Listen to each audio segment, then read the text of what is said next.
నమస్తే రమగారు. నమస్తే జయ. రమగారు, మనము షూట్కి ముందు చెప్పారు నాకు కొత్త సిరీస్ స్టార్ట్ చేస్తున్నాను జయ అని. ఏం సిరీసు, ఎలా ఉంటుంది, ఎలాంటి సిరీస్? ఓ 2 రాజ్యాలు. ఓకే. ఓ రాజ్యంలో ఉన్న మంత్రి గారి కొడుకు, ఇంకో రాజ్యంలో ఉన్న రాజుగారి కూతురు. ఒకడు చావుకు దగ్గర పడతాడు, ఒక అమ్మాయిని ఎత్తుకుపోతారు. వీళ్ళంతా ఎక్కడ కలిశారు? ఓకే. మధ్యలో యుద్ధాలు, కత్తులు, పారిపోటాలు, పట్టుకోటాలు. ఇంట్రెస్టింగ్ అండి. ఓ రాక్షసుడు, ఒక మాంత్రికుడు. ఓహో, రాక్షసుడు కూడా ఉన్నాడా? రాక్షసుడు ఉన్నాడు, మాంత్రికుడు ఉన్నాడు. సూపర్. 2 వేరు రాజ్యాలు. ఒక రాజు గొప్పవాడు, ఒక రాజు కన్నింగు. వీళ్ళంతా ఎలా కలిశారు? ఓకే. ఏదో ఒకటి ఆసక్తికరమైన ఒక కథ. సూపర్. వింటుంటేనే ఆసక్తి పెరిగిపోతుంది. పాతాళ దుర్గం. స్టోరీ పేరేంటి? అలా పాతాళ దుర్గం. కాదు రమగారు, చదివారా బుక్లో? ఎట్లా ఏంటి? చందమామ సీరియలే. ఓకే. 70s లో వచ్చి ఉంటుంది బహుశా. అది బాగుంటుంది కథ, ఇంట్రెస్టింగ్ గా ఉంటుంది. ఓకే. ఈ మన జ్వాలా ద్వీపం ఆ టైప్ లో ఉంటుంది, కాస్త అటు ఇటుగా. ఈ పాతాళ దుర్గం కథ ఎట్లా స్టార్ట్ అవుతుందంటే, కుంతల దేశపు మంత్రి కుమారుడు శశికాంతుడు అతని పేరు. ఇతను జయంతుడు, భద్రుడు అనే తన 2 స్నేహితులతోటి వేటకొచ్చాడు. కుంతల దేశానికి చాలా పెద్ద పెద్ద అడవులు ఉన్నాయి, రాజ్యాన్ని ఆనుకుని. అయితే ఈ రాజ్యంలో నుంచి అడవిలోకి ధారాళంగా మనుషులు తిరిగే అలవాటు ఉంది వాళ్ళకి. వెళ్తూ ఉంటారు వేటకి తరచుగా. రాజుగారికి అలవాటు ఉంది, మంత్రి కుమారుడు కొంచెం వేట తమకం హెచ్చు అతనికి. ఉత్సాహంగా వెళ్తున్నారు. ఏవో దుప్పులు, లేళ్ళు అవి ఇవి కనపడే కొట్ల వీళ్ళు ముందు పోతున్నారు. ముగ్గురు వీళ్ళు సింహాన్ని కొట్టాలని వచ్చారు. ఓకే. అడవిలో ఒక సింహం తిరుగుతోందని కబురు వచ్చింది. వస్తే ఇంకా రాజుగారు బయలుదేరక ముందే వీళ్ళు ఉత్సాహవంతులు యువకులు బయలుదేరారు. వాడు కుర్రాడు, యాక్టివ్గా ఉంటాడు అబ్బాయి. వెళ్ళారు బాగా అడవి లోపలికంటా వెళ్ళిపోయారు. ఒక వాగు అడ్డం వస్తుంది. వాగుకి అవతల వీళ్ళకి సింహం కనపడింది. ఆ వాగు అంత లోతైంది కాదు, దాని బ్యాంక్స్ అంటే గట్లెత్తుగా ఉన్నాయి, నీళ్లు కొంచెం సుమారుగానే ఉన్నాయి. వీళ్ళకి పొడుగాటి వీళ్ళు 6 అడుగుల పైన ఉన్నారు, మోకాళ్ళ దాకా వస్తాయి ఉన్నాయి. కానీ నీళ్లు అదేమి మెళ్ళలోతు నీళ్లు ఈదాల్సినది ఏం కాదు. వీళ్ళు ఈ గట్టున ఉంటే, చెట్ల దగ్గర ఉంటే వాళ్ళకి సింహపు పొలకువ కనపడింది. 2వ గట్టు మీద ఆ లోపలికి దిగి, గట్టంత పైదాకా లేవుగా, పైన ఇంత గట్టుంది, ఇదంతా నడిచింది సింహం. ఇక్కడ ఉన్నాయి నీళ్లు, ఇక్కడ నీళ్లు తాగుతోంది. నీళ్లు తాగి వెనక్కి తిరుగుతోంది. వీళ్ళు చూశారు. ఉత్సాహంగా ఇతను ఏం చేశాడు, 3 పక్కల నుంచి కాసేద్దాం, గుర్రాలు దిగేసేయండి. 3 పక్కల నుంచి కాయాలంటే దబేలమని గుర్రాలు వేసుకుని బయలుదేరితే అది పరిగెత్తేస్తుంది సింహం, లేదా తిరగబడుతుంది. వెనకాల అంత శబ్దం అయితే ఆగదు కదా. వీళ్ళ శబ్దం కాల, వీళ్ళు గుర్రాలు నిలబెట్టుకుని చూస్తున్నారు. సరే ఏమనుకున్నారు, గుర్రం దిగేసి వెళ్ళబోతే జయంతుడు అన్నాడు. జయంతుడు భద్రుడు 2 ఉన్నారు కదా. శశికాంత జాగ్రత్త, పక్కది వాగు అవతల కదంబ రాజ్యం. వాగు దాటామా కదంబ రాజ్యంలోకి వెళ్ళిపోతాం, పక్క రాజ్యంలోకి వెళ్ళిపోతాం. లేనిపోని ప్రమాదాలు వస్తాయి మనకి, వద్దన్నాడు. వద్దంటే ఇతనేమన్నాడు శశికాంతుడు, మనం ఏమైనా అక్కడ యుద్ధానికి వెళ్తున్నామా, సింహాన్ని కొట్టి వచ్చేస్తాం. దొరికి రెడీగా కనబడుతుంటే దాన్ని ఎట్లా వదిలిపెట్టేస్తాం?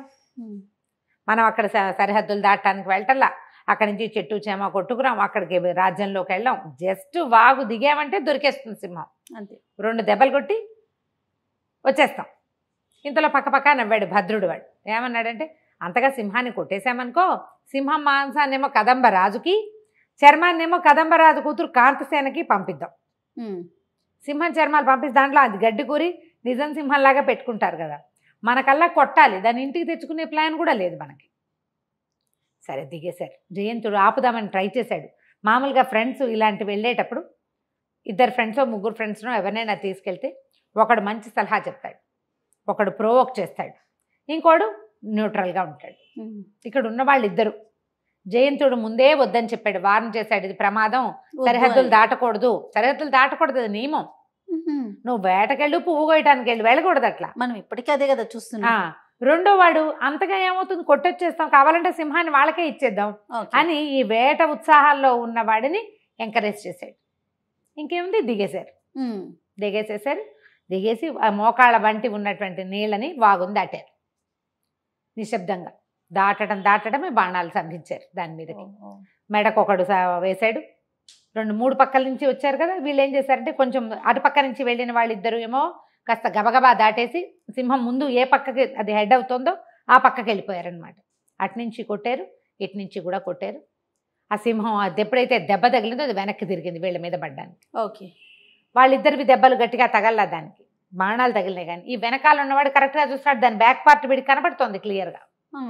వీడు కొట్టింది తగిలేసింది. తగలంగానే అది పెద్దగా అరుస్తూ గర్జిస్తూ ఇటు తిరిగింది మీదకి దూకపోయింది. ఎదురు బదురు అయ్యాడు కదా, ఎదురు బదురు అవ్వగానే ఇంకా కరెక్ట్గా వెళ్తుంది బాణం.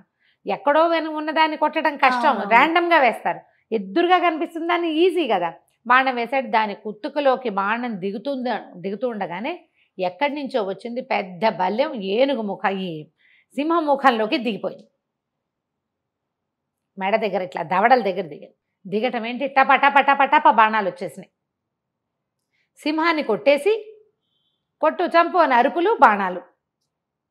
బాణాల్లో జయంతుడికి తగిలింది, భద్రుడికి తగిలింది, శశికాంతుడికి కూడా తగిలేసింది. ముగ్గురు పడ్డారు. కానీ భద్రుడు వాడు ఎంకరేజ్ చేశాడు. ఒకే ఒక్క పరుగుతోటి ఆ దీని బాటను దాటేశాడు, వైపుకి వచ్చేసాడు, సరిహద్దు దాటేశాడు. ఆ వాగులో పడ్డాడు. పడేసరికల్లా వాడి మొహం నీళ్ళలో పడంగా అని తేరుకున్నాడు. తేరుకోవటం ఏంటి, ఇక ఒకటే పరుగు. ఈ పరుగు తీసిన వాడు ఒక గుర్రాన్ని ఎక్కేశాడు, తప్పించేసుకున్నాడు వాడు పరుగు. ఈ పడిపోయిన వాళ్ళలో జయంతుడు వెంటనే స్పాట్ డెడ్. అయ్యో. శశికాంతుడికి గట్టిగా తగిలినాయి దెబ్బలు, బతికున్నాడు స్వల్పంగా, బతికే ఛాన్స్ అయితే లేదు. ఈ కొట్టేసిన మొత్తం జనం దగ్గరకు వచ్చేసారు. కొట్టిన వాడెవడు, కదంబ రాజు ఉగ్రసేనుడు. అతను కూడా వేటకొచ్చాడు. ఈ సింహం కోసమే వెతుకుతున్నాడు అతను. సింహం దొరికింది. దాంతోపాటు ముగ్గురు ఎవరో తమ బాట దాటి తమ దారి దాటి లోపలికి వచ్చింది తెలిసింది. కానీ ఆ పక్కనున్న సైన్యాధిపతి గుర్తుపట్టేశాడు. వీడు మన కుంతల రాజ్యపు మంత్రి గారి కొడుకులాగా ఉన్నాడు, కానీ వాడెవడో పారిపోతున్నాడు. మనం వాంటెడ్లు ఇప్పుడు మామూలుగా ఇలాగా బాటలు దాటి వచ్చిన వాళ్ళని మన సరిహద్దులు దాటితే పట్టుకోవాలి, చంపేయకూడదు. అవును, పట్టి బంధించి జైల్లో పెట్టచ్చు, అవి రూల్స్. తెలిసి కొట్టేస్తే లాగా ఉన్నాడు కానీ అవునో కాదో వీళ్ళకి తెలియదు. మంత్రి కొడుకు దూరం నుంచి కొట్టేశారు, దగ్గరికి వచ్చేదాకా ఆగల. సింహాన్ని కొట్టాక మనుషుల్ని కొట్టవలసిన అవసరమే లేదు, ఒక తెంపరితనంతో చేశారు. పోనీ ముగ్గురు చచ్చిపోతే మాకేమీ తెలియదని మూసేయచ్చు. ఒకడేమో పారిపోయాడు. పారిపోయిన వాడు ఏమవుతాడు, ఎక్కడికి వెళ్ళచ్చు, ఎక్కడికైనా వెళ్తుంది ఇది. అక్కడి నుంచి చూశారు, అటు ఇటు చూశారు, ఇది దాటారు, వాగు దాటి చూశారు. ఈ రాజ్యంలో అడుగు పెట్టారు వాళ్ళు కూడా. చూస్తే అది పట్టుకొని రా వాడిని అన్నారు. పట్టుకొని రానగానే వెనకాలే పరిగెత్తేసరికల్లా ఈ భద్రుణ్ణి ఎక్కించుకున్న గుర్రం, వాడి సొంత గుర్రం, అది ఆ బాట అలవాటు దానికి. వీళ్ళు వాహ్యాలకి ఒట్టిగా తిరగడానికి ఇక్కడికి వచ్చే అలవాటు ఉంది. గుర్రానికి దారి తెలుసు, అది వెర్రెత్తినట్టు పరిగెత్తేసింది. 2 గుర్రాలు ఈ కంగారుకి దాన్ని అనుసరించినాయి, మిగిలిన 2. కానీ శశికాంతుడి గుర్రం ఒక చోట, దాని కళ్ళే ఉంది కదా, అది ఒక చెట్టుకు తగులుకుని అది అక్కడ ఉండిపోయింది.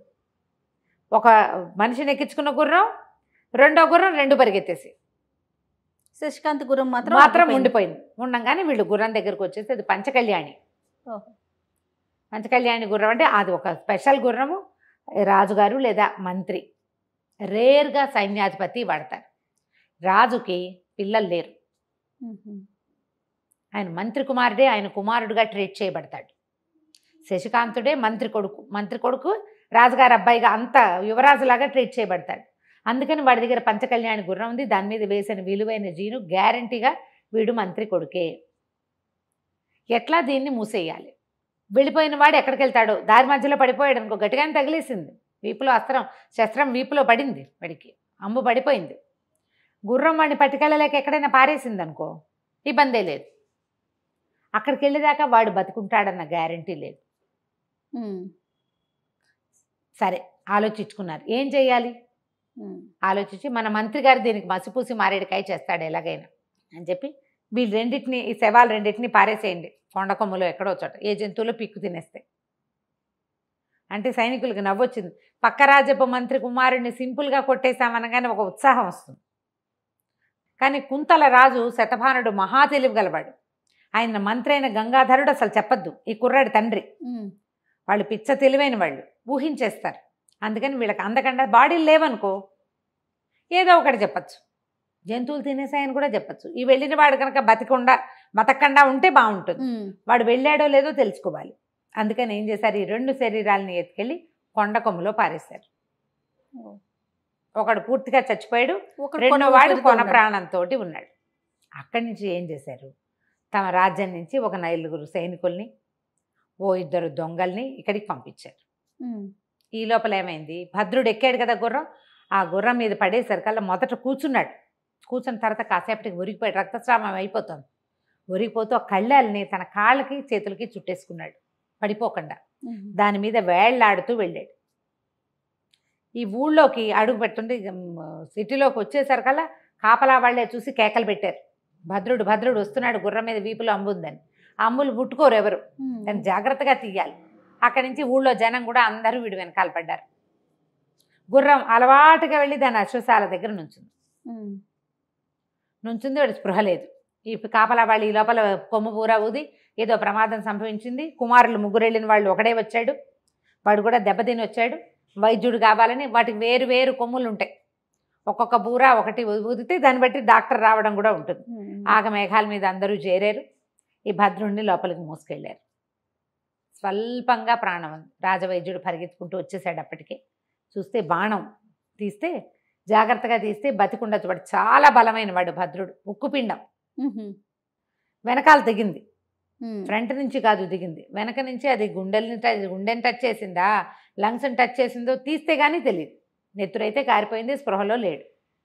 బెదిరాడు కూడా, దెబ్బే కాదు ప్రాణభయం, బెదిరాడు. శశికాంతుడు చచ్చిపోయాడనే సంగతి అర్థమైపోయింది వాడికి.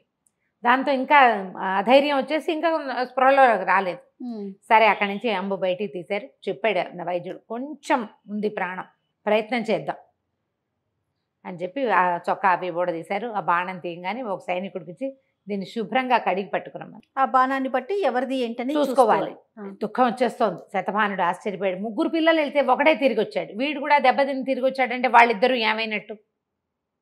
ఉమ్, ప్రాణాలతో ఉన్నారన్న ఆశ లేదు. ఒకడు పారిపోయి వచ్చేసాడంటే, దెబ్బ తగిలి వచ్చాడంటే అక్కడ పడిపోయారనమాట వాళ్ళు. అక్కడి నుంచి ఇంకేమైనా గుర్రాలు వస్తున్నాయేమో చూడండి అన్నారు. ఎక్కడ ఏమీ లేదు.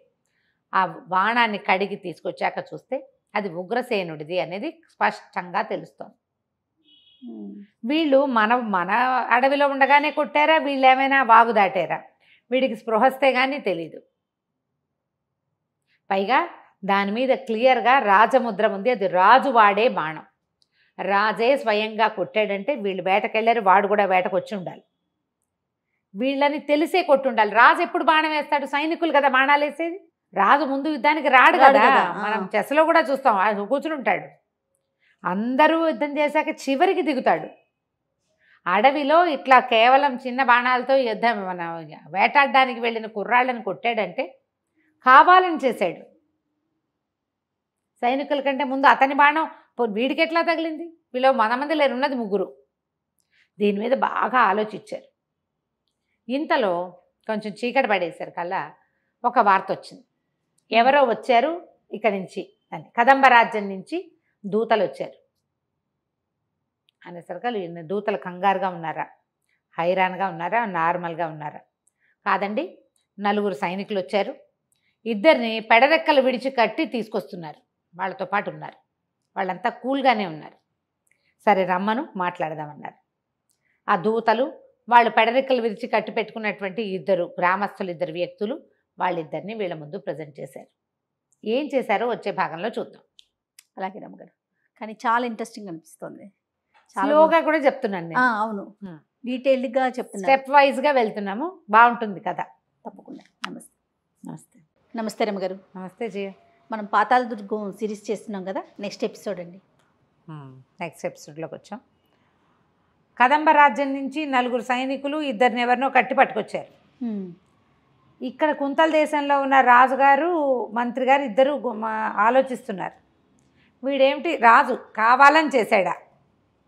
కదంబ రాజ్యం రాజు కావాలని చేశాడా, లేకపోతే యుద్ధానికి సన్నద్ధమైపోయి వచ్చేస్తూ ఏదైనా ఈ పని చేశాడా? ఇదొక చేతావని కింద మనకు ఏదైనా ఒక భయపెట్టడానికి చేశాడా? ఏమిటి అనేది వాళ్ళకి అర్థం కాలే. భద్రుడు లేస్తే కానీ జరిగింది ఏమిటో తెలియదు. ఇంతలో వీళ్ళు 4 వచ్చారని కబురు వచ్చింది. దూతలు ప్రశాంతంగానే ఉన్నారు, వాళ్ళేం హైరానగా లేరు. ఇప్పుడు సడన్గా ఏదైనా దుర్వార్త పట్టుకొచ్చిన వాడు ఎట్లా రావాలి? ఆఘాల మీద నురుగులు కమ్ముతూ కంగారుగా మనుషుల్లో హైరానగా ఉండాలి. వీళ్ళు ప్లాన్డ్గా వచ్చినట్టు కనపడుతున్నారు. అడిగాడు కదా ఎలా ఉన్నారు ఏమిటి అని. వీళ్ళు సరే మొత్తం అంతా సభలోకి వెళ్ళారు. రాజుగారు శతభానుడు సింహాసనం మీద కూర్చున్నాడు. గంగాధరుడు ఎవరు మీరు ఏమిటి అని అడిగాడు మంత్రి.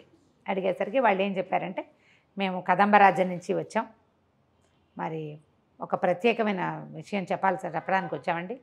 అనుకోకుండా మంత్రిగారి అబ్బాయి అతని స్నేహితులు ఎలా జరిగిందో తెలియదు కానీ సరిహద్దులు దాటి వచ్చేశారు. వీళ్ళిద్దరూ ఈ కట్టేసి ఉన్న వ్యక్తులు ఇద్దరు దొంగలు, నేరస్తులు, కరుడుగట్టిన వాళ్ళు. ఒకడు భ్రాతృహంత, ఇంకోటి పితృహంత. ఒకడు అన్నయ్యని చంపేశాడు, ఇంకోటి నాన్నని చంపేశాడు. దుర్మార్గులైన వీళ్ళిద్దరూ మంత్రిగారి అబ్బాయి మీద దాడి చేశారు. ఎందుకంటే ఆయన ఆభరణాలు, ఆయన గుర్రము, ఆయన జీను అవన్నీ చూసి దొంగతనం కోసం వాళ్ళ ముగ్గురి మీద దాడి చేసి మరి నగలు వలుచుకున్నారు. దాడిలో చాలా దుర్ఘటన జరిగిపోయింది. వీళ్ళని మేము పట్టేసుకున్నాం. వీళ్ళు అసలు కారాగారంలో ఉన్న వాళ్ళు తప్పించుకుని ఈ పని చేశారు. కాబట్టి మీకు అది తెలియచేయమని, అనుకోని ఒక దుర్ఘటన జరిగిందని మీకు అది తెలియచేయమని పంపించారు. కథ బాగా అల్లారు కరెక్ట్గా. సరే ఈయన గంగాధరుడు ఏం చేశాడు, ఇట్లా దగ్గరికి వెళ్ళి వాడి కట్టు విప్పిపోయాడు. వీళ్ళేమో వద్దు వద్దన్నారు. వద్దండి, కట్లు విప్పడానికి కాదు, మరి వీళ్ళకి యాక్చువల్గా నిజానికి మేము ఉరిశిక్ష వేశారు మా రాజుగారు. ఉరిశిక్ష అమలు చేసే లోపల వీళ్ళు పారిపోయారు, ఈ పని చేశారు. మీకు ఈ వార్త చెప్పి వీళ్ళని మీకు చూపించి తర్వాత మీ రాజ్యం నుంచి బయటికి వెళ్ళేటప్పుడు మర్రి చెట్లు ఉన్నాయి కదా, అక్కడ వీళ్ళని ఉరేయమని మా రాజుగారి ఆజ్ఞ. కాబట్టి వీళ్ళని మేము ఇక్కడ వదిలిపెట్టాం. సరే మీరు వెళ్ళండి, మేము వీళ్ళని చూసుకుంటాం అనడానికి ఇక వీల్లేదు. వీళ్ళని మీకు అప్పచెప్పడానికి రాలేదు, మా రాజుగారు కుదరదన్నారు. వీళ్ళని మేమే ఊరేసేస్తాం. ఇప్పుడు వీళ్ళని పట్టుకెళ్ళి ఊరేసేస్తే మంత్రిగారి అబ్బాయిని అతని స్నేహితుల్ని హత్య చేసిన హంతకులకి శిక్ష పడిపోయినట్టు. నిజానిజాలు ఎప్పటికీ తెలియదు.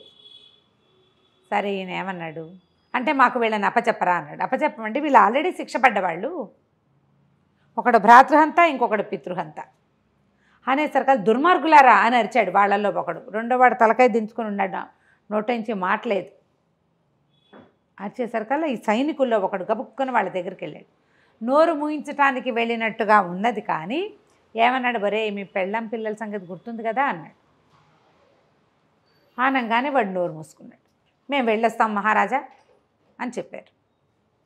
మాకు వాళ్ళ తాలూకు దేహాలు అవి లభించలేదు, అదంతా ఈ సింహం తిరిగే చోటు అని చెప్పి వెళ్ళొస్తామని బయలుదేరారు. రాజు మంత్రి ఒకళ్ళ మొహాలు ఒకళ్ళు చూసుకున్నారు. సరే వెళ్ళిపోనిద్దాం అనుకున్నారు. వాళ్ళు ఇట్లా గడప దాటగానే చెప్పాడనమాట, వీళ్ళని చూడండి అని సైగ చేశాడు. కొంతమంది బయట ప్రాసాదానికి బయట వైపు ఉంటారు కదా, వాళ్ళు దూరబీన్తో వీళ్ళని చూస్తున్నారు. రాజు మంత్రి మాట్లాడుకున్నారు. ఏమిటి వీడి ఎత్తు, ఎవరో ఇద్దరు ముగ్గురు శస్త్రాస్త్రపాణులుగా ఉన్నవాళ్ళని మంత్రి కుమారుణ్ణి చంపగలుగుతారా దొంగలు? పైగా ఒకడు మన దగ్గరికి వచ్చాడు, వాడి భుజంలో ఉన్న బాణమేమో రాజు బాణం. ఆ బాణం తెచ్చి వీడిని ఎట్లా కొడతారు? పైగా వాళ్ళు ముగ్గురు కుర్రాళ్ళు, వీళ్ళు ఒక్కరవ నడి వయసుగా ఉన్నారు. పెళ్ళాం పిల్లలు ఉన్నవాళ్ళు అంటే కుర్రాళ్ళు కాదు, వీళ్ళు కనపడుతున్నారు ప్రౌఢులు, బాగా 35-40 సంవత్సరాలు ఉన్నాయి. వాళ్ళేమో కత్తుల్లాగా ఉన్న కుర్రాళ్ళు, వాళ్ళు ముగ్గురు, వీళ్ళిద్దరు. గుర్రాలు ఉన్నాయి, మరి వేటకు బయలుదేరారు, ఆయుధాలు ఉన్నాయి. ఇది నమ్మడానికి వీల్లేదు. వాళ్ళే ఏదో చేసి ఇలా మసిపూసి మారేడుకాయ చేస్తున్నారు. వీళ్ళు ఇప్పుడు పరిగెత్తుకుంటూ ఎందుకు వచ్చారు? భద్రుడు లోపలికి వచ్చిన సంగతి బయట తెలిసి ఉండదు. ఒకటి మొదట ఊళ్ళోకి రాగానే తెలిసిపోయింది. ఒక కుర్రాడు వచ్చాడు, వాడు గుర్రం మీద వచ్చాడు, వాడు బతుకున్నాడో లేదో చూస్తూ ఉంటారు వీళ్ళు అని చెప్పి వెంటనే ఏం చేశారు, ఒక చిన్న కాగితం రాసి ఇది పీలర్ లాగా పంపించేస్తారు ఊరంతా. భద్రుడికి శస్త్రం చేస్తుండగా, అంటే ఆపరేషన్ చేసి బాణం తీస్తుండగా చచ్చిపోయాడు అని. భద్రుడు లేడు. వీళ్ళకి విషయం తెలియకుండా ఉందో లేదో తెలుసుకోవాలి వాళ్ళు. ఆ నలుగురిని పంపినందుకు వాళ్ళు ప్లాన్డ్గా వచ్చారు, కంగారు లేదు, విషయం తెలుసుకునే ఉద్దేశంలో ఉన్నారు వాళ్ళు. ఏదైనా అక్కడ దుర్ఘటన జరిగితే వాడు ఎట్లా ఉంటాడు? హైరానగా అన్యాయం జరిగిపోయిందని, పొరపాటు అయిందని చెప్పేవాడు. వీళ్ళకి పొరపాటని తెలుసు, కావాలనే చేశారు వాళ్ళు. కప్పిపుచ్చుకోవడానికి ఉంటారు మనుషులు. మనస్తత్వాలు వీళ్ళు తెలుసుకోగలరు కదా మంత్రి. దీన్ని బట్టి శశికాంతుడు బతికే ఉన్నాడని అనిపిస్తోంది నాకు. వాడు వచ్చేసాడు. జయంతుడు శశికాంతుడిలో ఎవరో ఒకళ్ళు గ్యారంటీగా బతికున్నారు. నా కొడుకే బతికున్నాడేమో, ముందు చూద్దామనుకున్నారు. అక్కడి నుంచి కొంతమందిని వీళ్ళని పట్టుకోమని పంపించారు. ఈ గుర్రాల మీద 4 గుర్రాలు వచ్చినాయి వాళ్ళవి.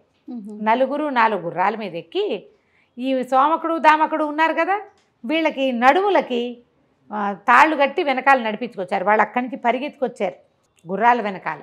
ఇంత పరిగెత్తిన వాడు నోట్లోంచి నిజం చెప్పేందుకు సత్తా ఏముంటుంది వాడికి? చచ్చేలాగా ఉంటారు వాళ్ళు. అక్కడి నుంచి చల్చల్లన్నారు. ఈ గుర్రాలను తీసుకెళ్తూ తమ అనుమతి పత్రాన్ని బయట చూపిస్తూ, ఇందాక ఎవరో కుర్రాడు వచ్చాడు, గుర్రం మీద శస్త్రం తగిలిందన్నారు, అతను ఏమయ్యాడు అని ఊరికే క్యాజువల్గా కనుక్కున్నారు.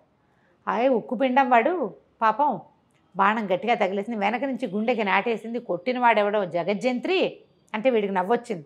మనరాజు గారే కదా కొట్టింది, కొట్టినవాడు జగజ్జంత్రి, శస్త్రం తీస్తుండగా ఆ కుర్రాడు కదా చచ్చిపోయాడు అనగానే అమ్మయ్యా బయటపడిపోయాం, ఇంకేముంది వాడు చచ్చిపోయాడంటే ఇంక విషయం బయటికి రాదు. దాంతో నిదానంగా బయలుదేరి గుర్రాల మీద దగ్గరికి వచ్చేసరికల్లా వాళ్ళు ఈ మర్రి చెట్ల దగ్గరికి రాగానే వాళ్ళు మాట్లాడుకోవడం మొదలుపెట్టారు. ఒరే మనం గెలిచేశానురా, మన మంత్రి గారు చూడు, ఆయనకి దారాలు ఇస్తే చాలరా వలాలు లేస్తాడు, ఎంత తెలివిగా చేశాడు చూడు, శుభ్రంగా గోడ కట్టినట్టు కట్టేశామా, మనం ఇంటికి వెళ్ళంగానే అన్నీ మనకి శుభశకునాలే, ఇంటికి వెళ్ళేసరికి బోళ్ళంత డబ్బు మన ఇంట్లో కురిసిపోతుంది, ప్లాన్డ్గా అంతా చేసుకొచ్చాం అనగానే పక్క పక్క పక్క పెద్ద నవ్వు వికృతంగా వినపడింది. వినపడేసరికి వీళ్ళకి అర్థం కాల, ఎవరో నవ్వుతున్నారు. అప్పుడు వాళ్ళలో ఒకటికి తట్టింది, ఒరే మరమ్మ చెట్ల దగ్గర ఉన్నాను రా, ఇక్కడ దయ్యాలు ఉన్నాయని చెప్తారు, తొందరగా ఒక అడుగు కదిపేద్దాం, ఈ వెధవులిద్దరిని ఇక్కడ ఉరేసేసి పారిపోదాం, మనం వీళ్ళని ఉరేసేయాలి, ఈ వార్త బయటికి రాకూడదు, రేపొద్దున ఎవరైనా తెల్లారిన తర్వాత రోడ్డు మీదకి ఈ అడవిలోకి వస్తే ఈ మంత్రి కుమారుని వాళ్ళని ఏదో చేసిన ఇద్దరిని ఉరేసిన మాట కనపడుతుంది అనేసరికల్లా సోమకుడు దామకుడు అరిచారు, కేకలు పెట్టారు, దుర్మార్గులారా ఇట్లా చేస్తారా, మేమా రాజద్రోహులం, మేమా మంత్రి గారి కుమారుని చంపింది అనేసరికల్లా 2 చెంపకాయలు కొట్టారు. ఇంతలో ఏమైంది, పైనుంచి కణకణలాడుతున్న బొగ్గులు వచ్చి పడ్డాయి. బొగ్గు మనం గాలి తగిలేసరికల్లా కాలింది, ఎర్రగా మెరుస్తుంది, కెవ్వు కెవ్వుమని కేకలు పెట్టారు. ఈ లోపల ఏమైంది, ఒకటి బట్టలు అంటుకున్నాయి, ఇన్ని బొగ్గులు పడిపోయినాయి పైనుంచి, గుర్రాలు కకావికలై పరిగెత్తేసినాయి. ఇద్దరు దిగారు, గుర్రాల మీద ఇద్దరు గుర్రాల మీద ఉన్నారు. ఈ సోమకుడు దామకుడు ఏ గుర్రాలకు కట్టున్నారో ఆ గుర్రాల రౌతులు కాస్త పరిగెత్తేశారు. గుర్రం భయపడిపోయింది, వాళ్ళు ఆపలేకపోయారు దాన్ని, వాటి వెనకాలే పడుతూ లేస్తూ చెట్ల మధ్యలో వీళ్ళు కూడా పరిగెత్తారు, దెబ్బలు తగిలించుకుంటూ. ఎట్లాగోట్లా ఆపుకొని మళ్ళీ వెనక్కి తీసుకొస్తే వీళ్ళు ఏమన్నారు, ఒరే కొరివి దయ్యాలరా, దూరంగా మంటలు కనపడుతున్నాయి, కొరివి దయ్యాలంటే మామూలు భయం కాదు, అది అసలు ప్రాణాలు తీసేస్తాయి. అక్కడి నుంచి ఏమనుకున్నారు, అలా కాదు ఓ పని చేద్దాం, వీళ్ళని మనతో పాటు తీసుకెళ్ళిపోదాం, కొంచెం ముందు ఎక్కడైనా ఊరేసేయచ్చు, వీళ్ళని ఊరేయకుండా ఊరెళ్తే చంపేస్తారు వాళ్ళు, రాజుగారు ఒప్పుకోడు, వీళ్ళని వెనక్కి తేవడానికి వీళ్ళేది, వీళ్ళని మళ్ళీ ఊళ్ళోకి తేకూడదు, వీళ్ళకి సాక్ష్యంగా వీళ్ళు ఇక్కడే ఉండాలి, ఈ ఊరి కుంతల రాజ్యానికి సాక్ష్యంగా వీళ్ళిద్దరూ ఇక్కడే ఉండాలి. ఇంతలో ఏమైంది, సడన్గా దూరంగా దివిటీలు కనపడ్డం మొదలెట్టాయి. వీళ్ళు పడిన బొగ్గుల్నే కొరివిదయ్యాలనుకుంటే మంటలు కనపడేసరికి ఇంకా గాభరా వచ్చేసింది. అక్కడి నుంచి మర్రి చెట్ల నుంచి 2 తాళ్ల లాంటివి కింద పడ్డాయి. కొండ సిలువలు అని అరుచుకున్నారు. అవి కొండ సిలువలు కాదు, 2 తాళ్ళు ఇద్దరు మెళ్ళకి ఊరిపడిపోయిన లాగేశారు. ఇంతలో ఒక సైనికుడు ఏం చేశాడు, ఒకడు వచ్చాడు పరిగెత్తుకుంటూ, వీళ్ళిద్దరికీ కట్టి ఉన్న తాళ్ళని తెగ్గోసేసాడు. ఇద్దరిని నడువులు కట్టేశారు కదా, వీళ్ళు పడిపోయారు, పరిగెత్తున్నారు. అక్కడి నుంచి గుర్రాల మీద ఉన్న వాళ్ళంతా మాత్రం పరిగెత్తబోయారు. వీళ్ళు ఏమన్నారంటే, ఆ దారి కుంతల రాజ్యానికి దారని ముందు ఒకసారి ఒక హింట్ ఇచ్చారు, కదంబ రాజ్యానికి దారని పరిగెట్టబోయారు. పరిగెడితే అక్కడ పెద్ద వాగుంది. వీళ్ళు ఈ గుర్రాలు ఈ కొరివి దయ్యాల భయంతో రకరకాలుగా దారులు తప్పేశారు, ఓ పక్కకి ఎక్కడికో చేరారు. వాళ్ళు వచ్చిన దారి కాదది, వాగు ఒకటి కనపడుతోంది బ్రహ్మాండంగా. వీళ్ళకి మామూలుగా ఉన్న వాగేమిటి, మోకాలు బంటి నీళ్లున్న వాగే వీళ్ళకి తెలుసు, ఇప్పుడు జలధారలాగా కనపడుతోంది. వాగు వైపుకి వెళ్ళే లోపల వాళ్ళని పొడిచేయండిరా అని వెనకాల నుంచి కేకలు వినపడుతున్నాయి. సైనికులు చాలామంది వచ్చేసారు. అక్కడి నుంచి రివ బాణాలు కురవటం మొదలుపెట్టాయి. ఒకడు బల్లేలు కూడా వేస్తున్నారు. బల్లేలు తగలేదు, బాణాలు తగలేదు. ఈ వాగు వైపుకి వాళ్ళిద్దరు కూడా, ఒక గుర్రం ఇక్కడ పడిపోయింది, రెండో గుర్రం వాగులోకి పడిపోయింది. వాగులోకి పడిపోయారు, కానీ ఎక్కడా రక్తపు చారలు లేవు, తగల్లా బాణాలు. ఈ ఊరేసేసిన వాళ్ళిద్దరూ ఊరి పడిపోయి ఇదైపోయారు. ఇంతలో అక్కడికి సైన్యాధిపతి వచ్చాడు.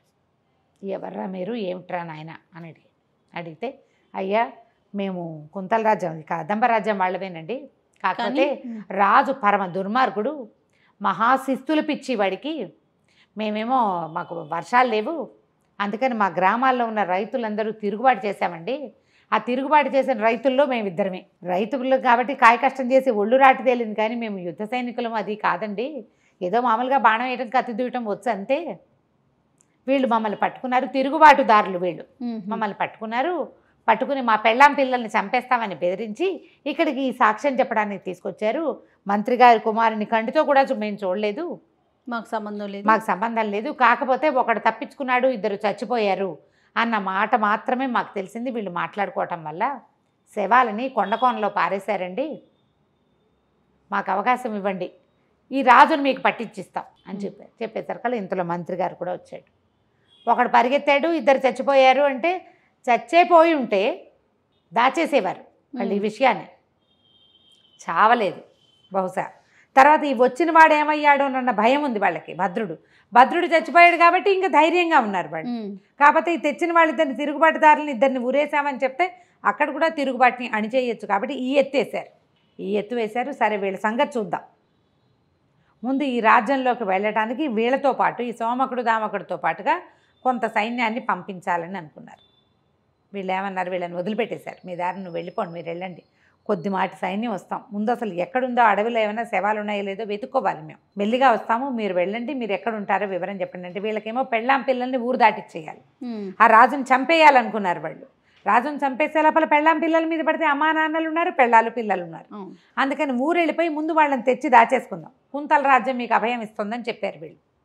వాళ్ళని తెచ్చి ఇక్కడ పెట్టాలి, అప్పుడు రాజు సంగతి చూద్దాం అనుకున్నారు. కదంబ రాజ్యం నుంచి కుంతల దేశానికి 2-3 వచ్చి వీళ్ళే మీ వాళ్ళని కొట్టారని చూపించాక వీళ్ళకి తెలిసిపోయింది అది కాదు, వీళ్ళు అబద్ధం చెప్తున్నారు అని. లాస్ట్ మినిట్లో ఏమైంది, కుంతల దేశపు వాళ్ళు పారిపోయారు, కదంబ రాజ్యం వాళ్ళు పారిపోయారు. కుంతల దేశం వాళ్ళు ఈ దొంగలు ఇద్దరిని హంతకులని తీసుకొచ్చారో వాళ్ళని వదిలిపెట్టారు. మా మంత్రి గారికి ముందే డౌట్ వచ్చింది, మీరు వెళ్ళండి వీళ్ళని పట్టుకోండి అంటే వాళ్ళు ఏమన్నారంటే వీళ్ళని పట్టుకోవడం కాదు, రాజును కూడా చంపేస్తాం, మేము ఉగ్రసేనుడు కూడా చంపేస్తాం, వాడు దుర్మార్గుడు, మేము అసలు హంతకులం కాదు, అసలు సైనికులం కాదు, రైతులము, శిస్తులు ఎక్కువ వసూలు చేస్తున్నారని మేము గొడవ పెడితే మమ్మల్ని రాజద్రోహుల కింద పరిగణించి భ్రాతృహంత పితృహంత అని మమ్మల్ని మీ దగ్గరికి పంపించారు, వాళ్ళ సంగతి చూస్తామన్నారు. అనేసరికల్ సరే 2 గుర్రాలు ఇచ్చి వీళ్ళు వెనకాల పరిగెత్తండి, ఆయుధాలు కూడా ఇచ్చారు. సరే వీళ్ళు ఏం చేశారు, సరిహద్దులు దాటేసి వెళ్ళటం మొదలుపెట్టారు. లోపలికి వెళ్తూ ఉంటే వీళ్ళు ఏమనుకున్నారు, మనం ముందే ఏం చేయాలి, మన కుటుంబాలని ఏదో చేస్తామని బెదిరించి కదా ఇక్కడికి పంపారు, కుటుంబాలని దాటించేసేయాలి అనేసరికల్లా సోమకుడు ఒప్పుకోలే. ధూమకుడు సోమకుడు, సోము ధూము అనమాట. వాడు నన్ను భ్రాతృహంతం చేశాడు, మా అన్నయ్యని చంపాను నేను, దుర్మార్గుడు, వాడిని చంపితే కానీ నా కక్ష తీరదు అంటే నిజమే, కుటుంబం అన్న గురించి ఆలోచించాలి కదా, రాజు మీద పడగలిగేంత సత్తా ఉందా మనకి, కోపంతో చేయాలనుకుంటున్నాం, ముందు కుటుంబాలని దారి తప్పించేద్దాం, అక్కడి నుంచి తప్పించేసేద్దాం, అక్కడ ఉంచొద్దు వాళ్ళని వేరే చోట పెట్టాక అప్పుడు మనం ధైర్యంగా వెళ్దాం, మనకి ఏదైనా కనీసం కుటుంబాలైనా సేఫ్గా ఉంటాయి. ఓకే, అందుకని ఏం చేశారు, నగరం వైపుకి వెళ్దామనుకున్న వాళ్ళు ఆ నగరం ప్రవేశిస్తూ నగరం వైపుకి కాకుండా గ్రామాల వైపుకి ప్రయాణిద్దామని అనుకున్నారు. అదేమో అర్ధరాత్రి, ఇదంతా ఎప్పుడు జరిగింది, చీకటి పడ్డాక వచ్చారు వీళ్ళు, రాత్రి అయిపోతుంది, అర్ధ కాకపోయినా కొంత మటుకు రాత్రి వేళల్లో మనకు మళ్ళీ అప్పుడు లైట్లా ఏమైనానా ఏమీ లేవు. సరే ఏమనుకున్నారు, అసలు నగరంలో ఏమైనా ఇప్పుడు వీళ్ళని పంపించారు, పారిపోయిన వాళ్ళిద్దరు ఇప్పుడు వీళ్ళ దగ్గర నుంచి కుంతల సైనికులు 2 పారిపోయారు కదా, కదంబ రాజ్యం కుంతలం కాదు కదంబ వాళ్ళు 2 పారిపోయారు, వాళ్ళు ఏమయ్యారో తెలియదు అని చెప్పి చెట్టు ఎక్కి చూద్దామనుకున్నారు. ఏవో గుర్రాలు వెళ్తున్నది తెలుస్తుంది కదా, చెట్టు ఎక్కేసరికల్లా దూరంగా దివిటీలు కనపడుతుంది. సోమకుడికి మంచి ఉత్సాహం చెప్పి ఒరే దివిటీలు కనపడుతున్నాయిరా, మనవాళ్లే ఏమైనా ఎగిసి రాజు మీద పడ్డారేమో, ఎవరు వీళ్ళు కొంతమంది తిరుగుబాటుదారులు ఉన్నారు కదా, మన వాళ్ళకి అంత సీన్ లేదంటాడు రెండో వాడు. అదేమిటో చూద్దామనుకున్నారు. అక్కడి నుంచి ఇంకా కొంచెం ముందుకు ప్రయాణిస్తే అది ఎట్లా కనపడుతోంది, కోట గోడల మీద నుంచి దివిటీలున్న బాణాలు బల్లేలు అవి పడుతున్నాయి బయటికి. ఏమిటో అల్లకల్లోలంగా ఉంది, వీళ్ళకి అసలు అర్థం కాల. ఇప్పుడు పోరాట యోధులు ఎవరైనా ఉన్నా వీళ్ళంతా రైతులు, వీళ్ళు బల్లేలకి వాటికి వీటికి ఎగిసి ముందుకెళ్ళేంత అంత సాహసం ఉన్నవాళ్ళు కాదు, ఏదో కొంచెం నినాదాలు అవి చేస్తారు, మహా అయితే ఏదైనా కర్ర కథ పుచ్చుకుంటారు, అంతేగాని రాత్రి వేళ పైనుంచి బల్లేలు బరిసెలు తర్వాత కాగడాలు బాణాలు అగ్నివర్షం కురుస్తుంటే దానికి ఎదురొడ్డి నిలిచేంత సాహసం రైతులకేముంటుంది. అవును, అది కాదనుకున్నారు. అసలు అక్కడ ఏం జరిగింది, చీకటి పడంగానే కదంబ రాజ్యం తాలూకు ఇది మూసేస్తారు, కోట గోడ మూసేస్తారు. గోడకి ద్వారం ఉంటుంది, అది పెద్ద అగడుతుంది చుట్టూత. ఒక ద్వారం, చెక్క ద్వారం ఇట్లా అగట్ట మీద నుంచి బయటికి పడుతుంది, దాని మీద నుంచి రావాలి. వీళ్ళు ఏం చేస్తారు, చీకటి పడంగానే మూసేస్తారు. ఏదైనా అత్యవసరమైన వ్యవహారం ఉంటే తప్పిస్తే తీయరు. ఈ కోట తలుపుని ఎవడో కొట్టాడు. ఎవరో కొట్టారు తలుపు. కొట్టేసరికల్లా ఎవరు ఏమిటి అన్నారు, తలుపులు తీయమన్నారు. అనేసరికల్లా తీయకపోతే నేను పగలగొట్టుకొస్తానన్నాడు అవతల వాడెవడో. వీళ్ళు ఏమిటి అని తెప్పరిల్లి 2 కాగడాలు ఉన్నాయి వాళ్ళ దగ్గర. ఒక అరడజన్ కాగడాలు వెలిగించుకొని చూసేసరికల్లా ఒక మహాకాయుడైన వికృతాకారుడైన రాక్షసుడు, వాడికి మొహం మీద 2 కొమ్ములు ఉన్నాయి, ముందుకు 4 కూరలు కనపడుతున్నాయి, ఏదో చర్మం కట్టుకున్నాడు రాక్షసుడు. వాడు తలుపులు పగలగొట్టేశాడు. వీళ్ళు కంగారు పడి చచ్చే లోపలే ఆ మొత్తం చెక్క తలుపంతా పగలగొట్టుకుని బయటకు వచ్చేసాడు. వాడు ఇంచుమించుగా కోట గుమ్మానికి 30కి పైగా ఉన్నాడు. కోట గుమ్మాలు ఎంతంత ఉంటాయి, మామూలు మనుషులు 10 మంది ఒకళ్ళ మీద ఒకళ్ళు ఎక్కితే కరెక్ట్గా గుమ్మం అందుతుంది. వీడు కనీసం 8-9 మంది మనుషులు ఎత్తున్నాడు. ఇంత లావు, పెద్ద ముళ్ళ గద వాడి భుజం మీద, రాతి గద, దానికి ముళ్ళున్నాయి. కొంతమంది కేకలు పెట్టి మూర్చపోయారు చూసి, కొంతమంది హడిలిపోయారు, పారిపోయారు. కొంతమంది వాళ్ళల్లో ఒకడిని దొరకపుచ్చుకున్నాడు. వాడు పుచ్చుకునేసరికల్లా వాడు కంగారు పడి, దొర రవో రాక్షస దొర, నువ్వు ఎక్కడికి వెళ్తావో ఎడం చేతి వైపు ఉన్న ఇళ్ళకి మాత్రం వెళ్ళకు, అక్కడ నా కుటుంబం ఉంది, నువ్వు ఎవరిని కావాలంటే వాళ్ళని విరుచుకు తిను, మనుషుల్ని తినడానికి వచ్చాడు అనుకున్నారు. వాడు అన్నాడు, పక్కనే పెడితే మనుషుల్ని తినే పిచ్చిది రాక్షసుని అనుకుంటున్నావా, మహారాక్షసుని కుంభీరుడు నా పేరు, మీ రాజుగారి అమ్మాయిని తన కొడుక్కి చేసుకోవాలని మా రాజు ఫీల్ అయ్యాడు. ఓహో, రాజుగారి అమ్మాయిని ఎత్తుకోవడానికి వచ్చా. రాజకుమార్తె చాలా అందగత్తెట కదా, ఎక్కడ ఉంటుంది రాజకుమార్తె అంటే, చెప్పకుండా ఎలా కుదురుతుంది, వాడు ఎంత మనిషి కింద ఒక మెడపుచ్చుకొని పైకి ఎత్తాడు. అటువైపు అంతఃపురం ఉందని చూపించాడు. సరే అంతఃపురం, గొడవ చేయొద్దన్నాడు వీళ్ళని. నేనేం గొడవ చేయడానికి రాలా, ఇక్కడ ఎవరిని చంపను, నేనేం చేయను, అమ్మాయిని తీసుకుని వెళ్ళిపోతా, నిశ్శబ్దంగా పని చేసుకురావాలనేది నా ఆజ్ఞ, కాబట్టి మీరు మాట్లాడకుండా ఉండండి అన్నాడు. సరే ఏమైంది, ఈ ముందు గలభా తలుపులు పగిలిన శబ్దం వినపడింది. మళ్ళీ తర్వాత సద్దుమణిపోయింది కదా, ఇంకేం లేదు. జనాలు కొంచెం నిద్రలో అదాటి ఉలికి పడతారు, పక్కన ఏం చప్పుడు లేదనుకో సర్దు కొడుకు. అవును, నిద్రలు పోయే సమయం అయిపోయింది, 10 గంటలు 11 గంటలు అవుతుంది అటు ఇటుగా. అక్కడి నుంచి ఇతను ఏం చేశాడు, అంతఃపురం వైపుకి వెళ్ళాడు. ఒక ఎత్తైన గోడ ఉంది, గోడ దాటాడు. గొడవ చేయదలుచుకోలేదు కదా. ఈ దాటే సమయంలో ఏమైంది, అతను మడమ తగిలి ఆ ప్రాకారం కాస్త పెళ్ళుమని విరిగిపడి ముందో పెద్ద తలుపు చప్పుడైంది. ఒక 20-10 నిమిషాల గ్యాప్లో మళ్ళీ పెద్ద ఢామ్ అనింది. పైగా ఈ రాతి గోడ కూలేసరికి భూకంపం వచ్చిన లాంటి ఒక ఎఫెక్ట్ వచ్చింది. హడిలిపోయారు జనానికి. భూకంపం భూకంపం అని అరిచి కేకలు పెట్టారు. ఈ శబ్దాలు వినేసరికల్లా అప్పుడే పడుకుంది కాంతిసేన. అంతఃపురంలో ఆడవాళ్ళు కూడా అందరూ వీణలు వాయిద్యాలు వాయించారు, ఎవరి దాని వాళ్ళు డ్యాన్సులు చేశారు. అందరూ అప్పుడే పక్కల మీదకి జస్ట్ పడుకున్నారు. ఒక అరగంట అయిందేమో, 20 నిమిషాలు అయి ఉంటుంది. ఈ శబ్దం వినేసరికల్లా ఏదో భూకంపం వచ్చింది రాజకుమారి అని కేకలు పెట్టారు కొంతమంది. అంతా బయటకు వచ్చారు. గవాక్షంలో నుంచి చూడకుండా బాల్కనీలో నుంచి చూడడానికి బయటకు వచ్చారు. వచ్చేసరికల్లా ఏముంది, ఈయన పైకి వచ్చేసాడు. మధ్యలో ఎవడో కనపడితే వాడిని అడిగాడు. వాడు హడిలిపోతుంటే, ఎరా కాంతిసేన ఎక్కడుందని. కాంతిసేన పైన ఉంది, బాల్కనీలో ఉంది ఎంచక్క. చూడంగానే కేవ్వు అని కేక పెట్టింది, మూర్చపోయింది. వీళ్ళంతా కేవు కేవు కేవు కేవు అని కేకలు పెట్టేస్తారు అమ్మాయిలు. ఆయన ఏమన్నాడంటే, కంగారు పడకండి, రాజకుమార్తె అందంగా ఉంది, మీరందరూ ఇంకా అందంగా ఉన్నారు, మీరు కూడా అందంగానే ఉన్నారు. మీలో ఎవరైనా కొంతమంది నాతోటి వస్తే, మా వాళ్ళల్లో ఇంకా మంచి కుర్రాళ్ళు ఉన్నారు, వాళ్ళకి ఇచ్చి పెళ్లి చేసుకుంటారు. ఆకారం అంటారా, ఇంచుమించు నాలాగానే ఉంటారనగానే కేకలు పెట్టి కొంతమంది పారిపోయారు, కొంతమంది పడిపోయారు. ఈ పిల్లని గుడ్డబొమ్మని భుజాన్ని వేసుకున్నట్టుగా ఈ కాంతిసేనని ఎత్తి భుజాన్ని వేసుకున్నాడు. మెట్లు దిగేశాడు, గోడ దాటాడు. దాటంగానే అక్కడ ఉన్న ఒక 10 మంది సైనికుల్లో 5-6 చూసేశారు. అంతఃపురంలో నుంచి వస్తున్నాడు, వీడి భుజం మీద రాజకుమార్తె ఉంది. కేకలు పెట్టేశారు వాళ్ళు. ఇంకేముంది, రాజకుమార్తెను రాక్షసుడు ఎత్తుకుపోతున్నాడు అనగా ఈయన గబగబా 2 అడుగులు వేసి ఓ చెట్టు కింద దక్కున్నాడు. చెట్టు నీడల్లో నల్లటి వాళ్ళు కలిసిపోతారు. ఈ రాజకుమార్తె భుజం మీద ఉందా, అతని చెయ్యి ఉంది, ఆమె నగలు కూడా ఏం కనపట్టల్లా. నగలు మెరుస్తాయి మామూలుగా, చీకట్లో కనిపించట్లా. చీకట్లో నుంచున్నాడు. జనాలంతా అంతఃపురం వైపు కొంతమంది పరిగెత్తారు, రాజుగారి చెప్పడానికి కొంతమంది పరిగెత్తారు.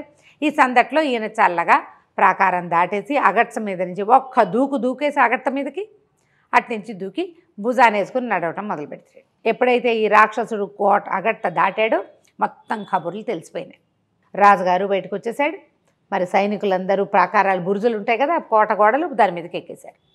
ఎక్కేసరికల్లా కేకలు పెట్టారు, అమ్మ అమ్మ పిల్లని ఇంకేముంది, రాజకుమార్తెని తీసుకెళ్ళిపోతాడు, ఈ మూర్చబడిపోయిన చెలికత్తెల్లో కొంతమంది ఆయన పెళ్లి చేసుకోవడానికి తీసుకెళ్తున్నాడు అనే ఇన్ఫర్మేషన్ ఇచ్చారు.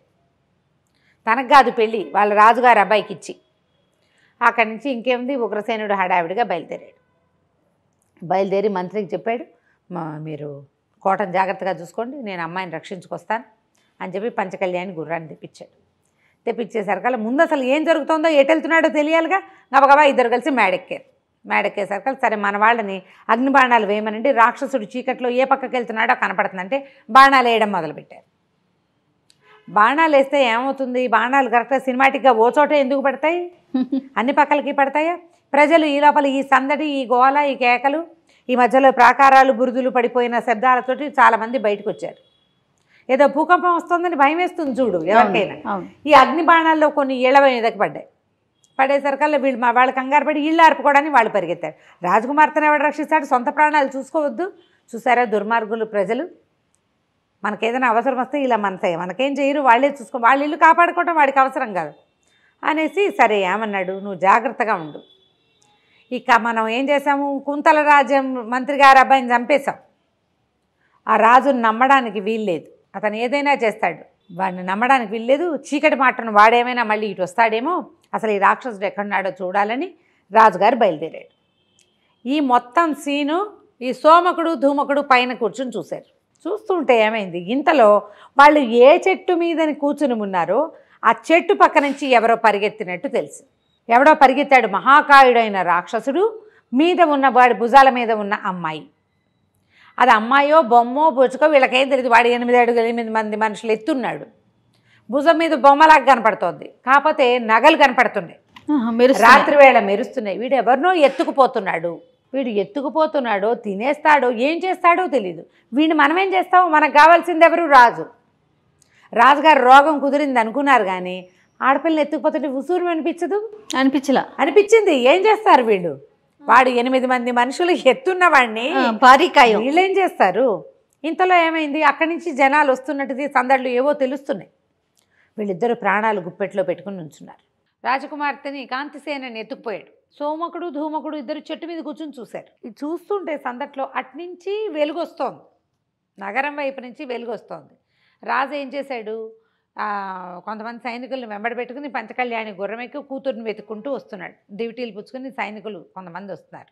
ఇక్కడేమో వీళ్ళు ఈ చెట్టు మీద ఎక్కారు కదా, వీళ్ళు ఎక్కిన చెట్టు వీళ్ళకి అప్పటికి కొంచెం చాలాసేపు అయింది. కొంచెం చూసుకుంటే తెలిసింది, ఆ గుహల వైపుకి దారి తీశాడు ఈ ఎత్తుకున్న రాక్షసుడు. ఈ పిల్లని ఎత్తుకుని వెళ్తున్నాడు కదా, వెళ్ళేసరికల్లా ఈ పరిగెత్తుకొస్తున్నాడు. పరిగెత్తేటప్పుడు ఒక రకమైన హైరాన్ ఉంటుంది, దబదబలాడుతుంది నేల. మనం పరిగెడుతుంటే దమదమ అంటుందా. రాత్రి వేళ చీకట్లో అడవిలో నిర్మానుష్యంగా ఉన్న చోట ఒక ఆకారం కలిగిన వాడు పరిగెడుతుంటే వాడి అడుగులు చప్పుడు మామూలుగానే దబా దబా వస్తుంది. పరిగెడితే ఇంకెట్లా ఉంటుంది. ఇంతలో ఏమంది, ఎవడ్రా నువ్వు, ఎవర్రా మీరు అని లోపల నుంచి కేక వినపడింది. కేక వినపడేసరికల్లా ఈయన ఉలిక్కిపడ్డాడు. ఎత్తుకెళ్తున్నవాడు కుంభీరుడు. నువ్వెవరు అన్నాడు. అనేసరికల్లా నేనెవడినా అని బయటకు వచ్చాడు. ఈ సోమకుడు ధూమకుడు ఇద్దరు చూస్తున్నారు. ఆ లోపల నుంచి వచ్చినవాడు సన్నగా పొడుగాటివాడు, చేతిలో ఒక మంత్రదండం ఉంది. కుంభీరుడంత పొడుగులేడు, కానీ వీడు మహాకాయుడే, సన్నగా పొడుగ్గా ఉన్నాడు. వాడు వస్త్రధారణ, మెడలో పుర్రెల దండ, తర్వాత ఏమో ఈ చేతి దండానికి ఒక పుర్రు ఉంది, దానికి ఒక తమాషా సింహం పుర్రె కాదు, ఒక సింహం లాంటి ఒక మొహం ఏదో ఉంది.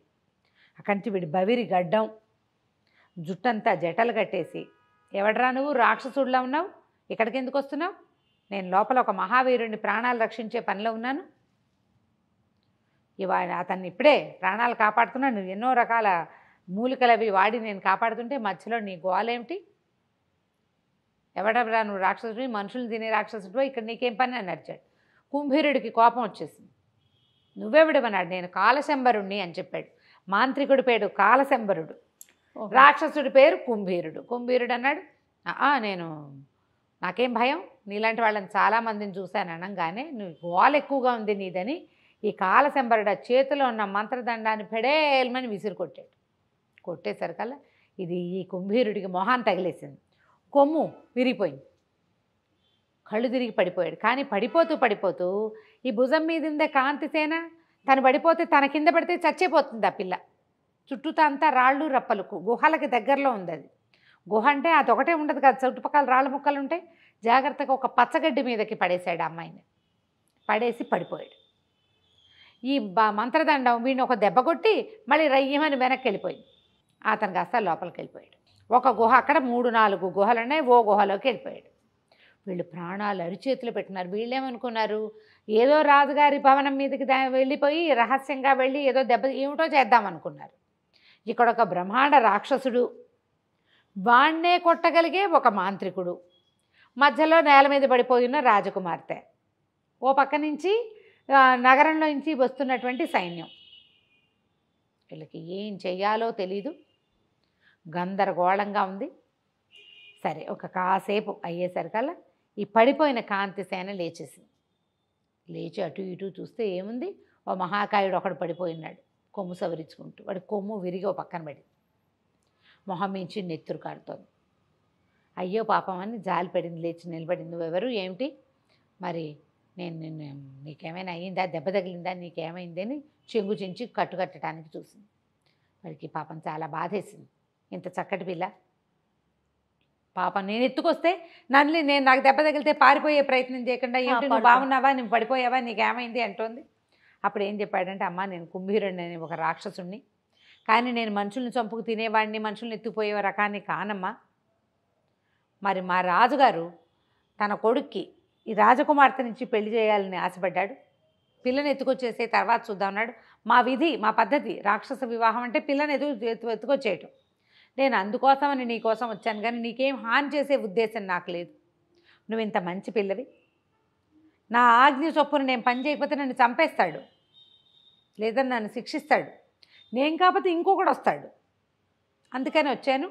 నాకు ఏ మాత్రం అవకాశం ఉన్నా ఆ పిల్లాడితో వివాహం తప్పించి మళ్ళీ మీ ఇంటికి నిన్ను చేరుస్తా, కానీ నిన్ను తీసుకెళ్ళి అక్కడ చూపించాలి, అది నా విధి, నాకు తప్పదు అన్నాడు. అనేసరికల్లా ఆ అమ్మాయి ఏమంది, అయ్యో నీకు ఇంత కష్టమా, పోనీలే మా నాన్న చాలా గొప్పవాడు, మా నాన్న సరైన కోరదు కానీ మా నాన్న నీకు సహాయం చేస్తాడు అంటే నవ్వొచ్చింది.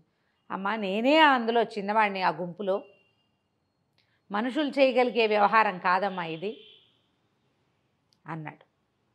ఈ పిల్ల సరే ఇద్దరు కూర్చున్నారు, మాట్లాడుకోవటం మొదలుపెట్టారు. పిచ్చాపాటి మాట్లాడుకుంటున్నారు. ఇంతలో ఏమైంది, అట్నుంచి సైన్యం దగ్గరకు వచ్చేసి, ఎప్పుడైతే సైన్యము దివిటీలు దగ్గరకు వచ్చాయో ఈ పిల్లని భుజాన్ని వేసుకుని ఒక్క అంగలో ఇంకో దీని వైపుకి పరిగెత్తేశాడు. ఇంకా గుహలు ఉన్నాయి కదా, ఒక గుహలోకి వెళ్తే కాలశంబరుడు ఉంటాడు, వాడికి కత్తి విసిరి ఇందాకే ఓ మంత్రదండం విసిరేశాడు. ఈ దండం తగిలింది, కొమ్ము ఏమో విరిగింది, నెత్తురు గారుతోంది ఓ పక్కన. మళ్ళీ వెళ్తే వాడు ఏం చేస్తాడు, రెండో గుహలోకి పరిగెత్తాడు. ఈ దివిటీల వెలుగులో రాజును చూసేశాడు, సోమకుడు ధూమకుడు ఇద్దరు చూశారు. అయితే వీళ్ళు గమనించుకోని ఒక వ్యవహారం ఏంటంటే, వీళ్ళు కదంబ రాజ్యం తాలూకు ఎల్లలు దాటేశారు, కుంతల దేశంలోకి ప్రవేశించేశారు. ఇంతకుముందు కథ మొదట్లో తమ దేశపు వాగు దాటి వచ్చినందుకే కదా మంత్రి కుమారుడిని కొట్టారు వీళ్ళు. అవును, ఒకరిని చంపేశారు, రెండోవాడు బతికున్నాడో లేదో తెలీదు, మూడోవాడు మాత్రం పారిపోయాడు. భద్రుడు, జయంతుడు, రాజకుమారుడు, మంత్రి కుమారుడు ఇద్దరు పడిపోయారు. ఇప్పుడు వీళ్ళు దాటేసి మొత్తం సైన్యం గుంపంతా వచ్చి అక్కడ చేరితే వాళ్ళు ఊరుకుంటారు? వాళ్ళు ఊరుకునే ఉద్దేశంలో ఏముండరు. ఎప్పుడైతే ఈ జనమంతా పరిగెత్తుకొచ్చారో అంతా వెతికారు. ఆ డివిటీల వెలుగులో విరిగిపోయిన ఒక కొమ్ము నెత్తురు కనపడ్డాయి. ఇక్కడ ఏదో పోరాటం జరిగింది. ఇప్పుడు ఇంత ఎత్తున్నవాడు ఢామని కింద పడితే ఆ నేలంతా అణిగిపోయినట్టు ఉంటుంది. ఏదో పోరాటం జరిగింది, కొమ్ము కూడా విరిగిపోయింది, వాడిని ఎవరో కొట్టారు, ఏం జరిగింది ఈ ఆలోచిస్తుంటే ఈ రాజుగారితో పాటు ఎక్కువ మంది రాలా, పెద్ద సైన్యం వెనకాలంది. ఈ రక్షించడానికి కూతుర్ని వెతుక్కోవడానికి రాజు, ఆయనకి సైన్యం సహాయంగా కొంతమంది ఆయన అంగరక్షకులు, ఈ దివిటీలు పుచ్చుకున్న దివిటీల వాళ్ళేమి సైన్యం కాదు, అది హెల్పర్లు. ఈ సమూహానికి 4 పక్కల నుంచి చుట్టేశారు కొమ్ము బూరాలు ఊదుతూ ఇంకో సైన్యం. వాళ్ళెవరో వీళ్ళకి తెలియదు, గందరగోళంగా అయిపోయింది. మా రాజ్యంలోకి ప్రవేశించారు కుంతల రాజ్యపు సైనికులు, వాళ్ళతో పాటు ఎవరు వచ్చారు, మంత్రి గారు వచ్చేసాడు. కుంతల రాజ్యపు మంత్రి, ఆయన కొడుకే వీళ్ళకి దొరికినవాడు. మంత్రి అన్ని పక్కల నుంచి పట్టేశారు. యుద్ధం జరిగింది. వీళ్ళు తక్కువ మంది ఉన్నారు. పైగా రాజకుమార్తె అపహరించబడిందన్న దిగులు, రాక్షసుని చూసిన భయం. రాత్రివేళ తమ రాజ్యం కాదు, వాళ్ళు ఎప్పుడైతే తమకి శత్రు సైనికులు తమ మీదకి వచ్చారో వాళ్ళకి అర్థమైపోయింది మనం దాటేసాం సరిహద్దు దాటామనగానే తప్పు చేసిన ఫీలింగ్ ఉంటుంది. దొరికేశారు. కొంతమందిని పెడరెక్కలు విరిచి కట్టేశారు, కొంతమందిని నేల మీద పడదోసి మీద కాలేసి నుంచున్నారు. రాజుగారిని పట్టేశారు. ఓహో, దొరికిపోయాడు. ఆయనకే పెద్ద కత్తులు కటార్లు లేవు, ఆయన రక్షించేందుకు అంగరక్షకులు లేరు, ఉన్నవాళ్ళంతా వీళ్ళు దొరికిపోయారు. ఈ లోపల ఏమైంది, ఈ చెట్టు మీద ఉన్నాడు కదా రాజు, దొరికాడని ఆ సోమకుడు బాణం వేసాడు. అయితే సరిగ్గా గుండెల్లో నాటిపోతుందని అనుకున్నాడు. అప్పుడే ఈయన ఎవడ్రా అని, ఎవరు మీరంతా అని దిగాడు. దిగేసరికి ఇక్కడ నాటాల్సింది పోయి ఇక్కడ నాటేసింది చేతికి. అమ్మో అని కూలబడ్డాడు. అక్కడి నుంచి ఇదేమిటి, ఎవరు పడిపోయారు, ఏం పడిపోయారు, ఎవరు కొట్టారు అన్నీ చూసేసరికల్లా ఆ బాణం ఈ లోపల వీళ్ళతో పాటు ఒక రాజవైద్యుడు వచ్చాడు, కుంతల రాజ్యం వాళ్ళతో పాటు. కదంబ రాజ్యం వాళ్ళు తెచ్చుకోవాలి, వాళ్ళు పరిగెత్తుకొచ్చేసారు కదా ఆగమేఘాల మీద.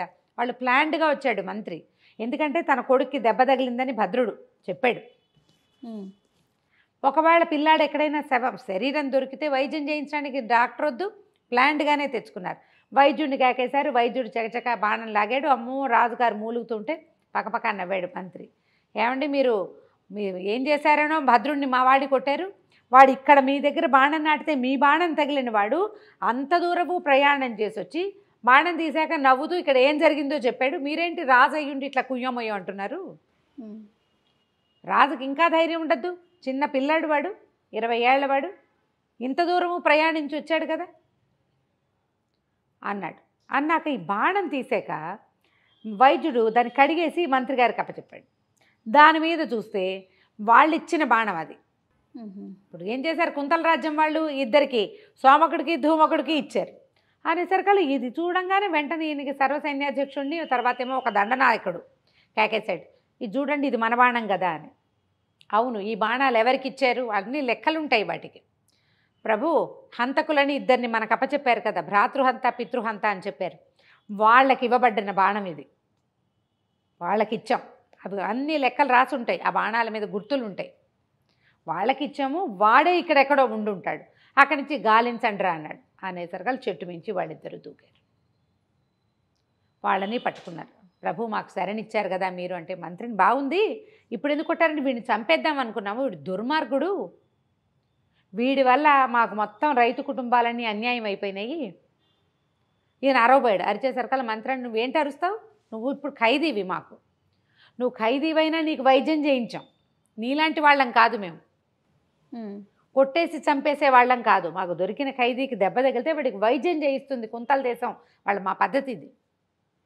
నువ్వెందుకు వచ్చావు ఇప్పుడు అసలు, దాటి రాత్రిపూట పగలుపూట పిల్లలు వేట తమకంలో గోట దాటి చిన్న వాగు దాటితే సహించలేని వాడివి నువ్వు, రాత్రివేళ మా రాజ్యంలోకి ఎందుకు జొరపడ్డావు నువ్వు.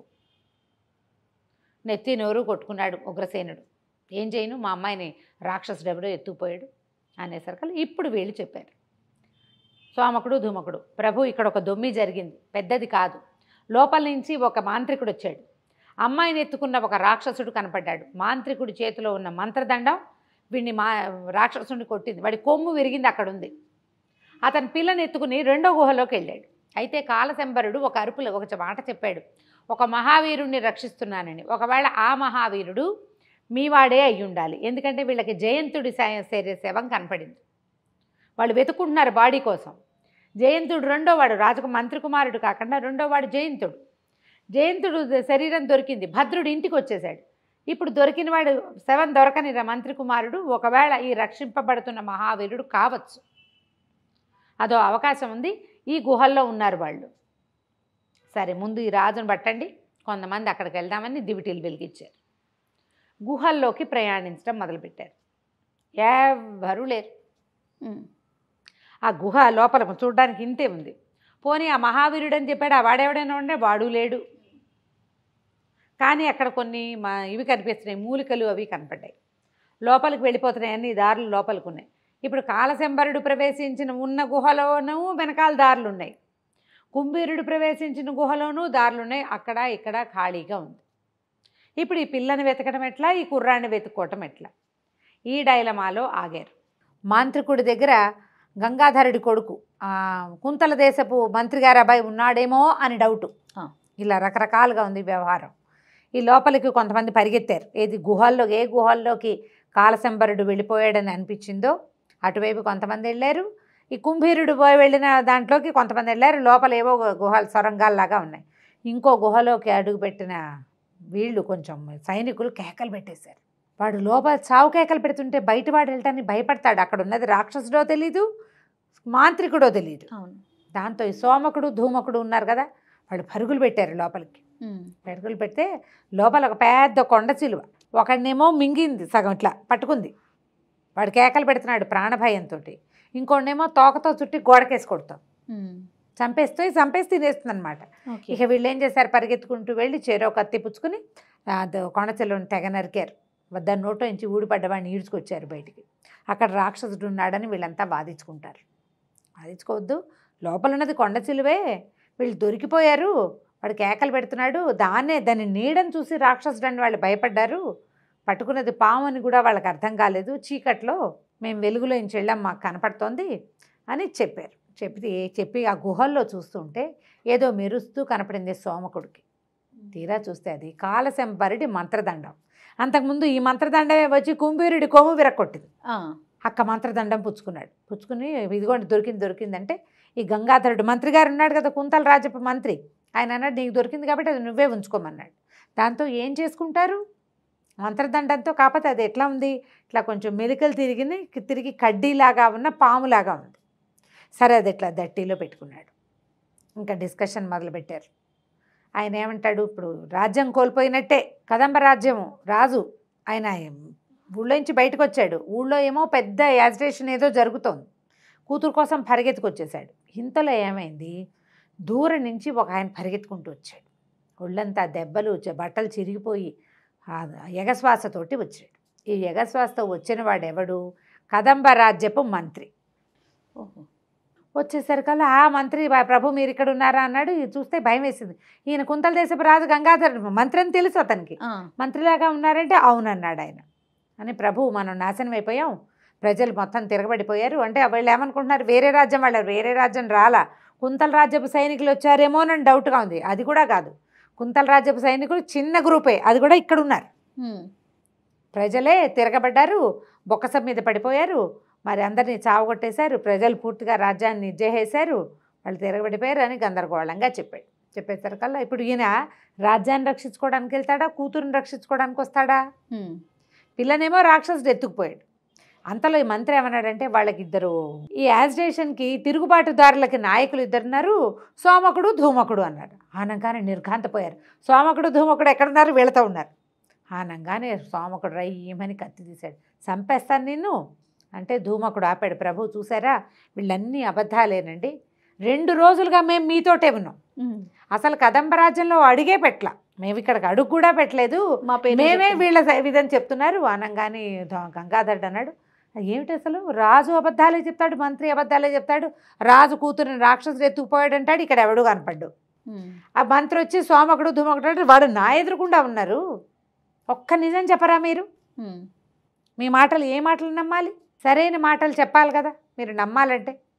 ఇంతలో ఏమైంది, ఇంకొకడు గుడ్డలంతా చిరిగిపోయి అక్కడ ఇక్కడ కాలిన మచ్చలతోటి ఇంకోటి పరిగెత్తుకొచ్చాడు. వీడెవడు కోశాధికారి.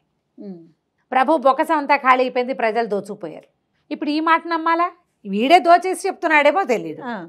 అందరూ దొంగల్లాగానే ఉన్నారు, వీళ్ళు దొంగలు ఎందుకు, వీళ్ళిద్దరేమో పితృహంతకుడు భ్రాతృహంతకుడు అన్నారు, ఏ హంతకులు కాదు, వాళ్ళు మాతోటే ఉన్నారు. అసలు ఇప్పుడు ఆ రాజును రక్షించగలిగే వాళ్ళిద్దరే.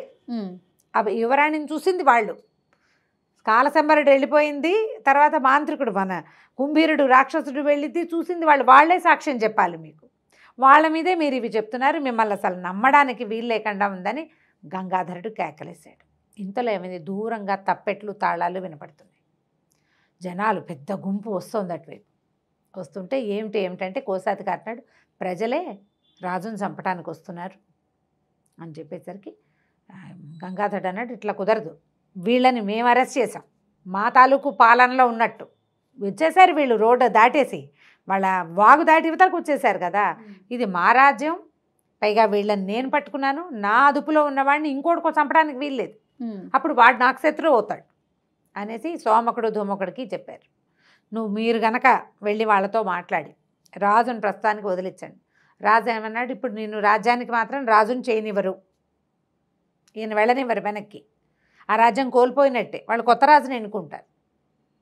అక్కడి నుంచి గంగాధరుడు సోమకుడికి ధూముడికి అర్థమయ్యేలాగా చెప్పారు. సోము ధూము వాళ్ళిద్దరికి, మీరు సరిగ్గా ఆలోచించండి, మీరు పగ తీర్చుకోవాలి సరే, ఇప్పుడు రాజు లేని రాజ్యం ఏమవుతుంది? ఎవడో ఒక రాజు ఉండాలా, వీడు కాదు. ప్రజలు ఎవ్వరూ రాజు అవ్వటానికి ఇష్టపడరు. ఆ రోజుల్లో ఎలా ఉండేది, క్షత్రియుడు ఫలానా వంశం వాడని ఒక లెక్క ఉండేది, వాళ్ళే రాజుగా ఉండాలి. వాళ్ళు తిరుగుబాటు చేశారు కానీ రాజు అయిపోవాలని కాదు, రాజు మీద తిరుగుబాటు అంతే. మీరు వెళ్ళి మాట్లాడండి అంటే వీళ్ళు పరిగెత్తుకుంటూ వెళ్ళారు. వీళ్ళని చూసేసరికి అలా వచ్చిన ప్రజలు అందరూ డ్యాన్సులు చేస్తున్నారు, ఎగురుతున్నారు, చాలా సంతోషంగా ఉన్నారు, రాజ్యాన్ని కైవసం చేసేసుకున్నామని.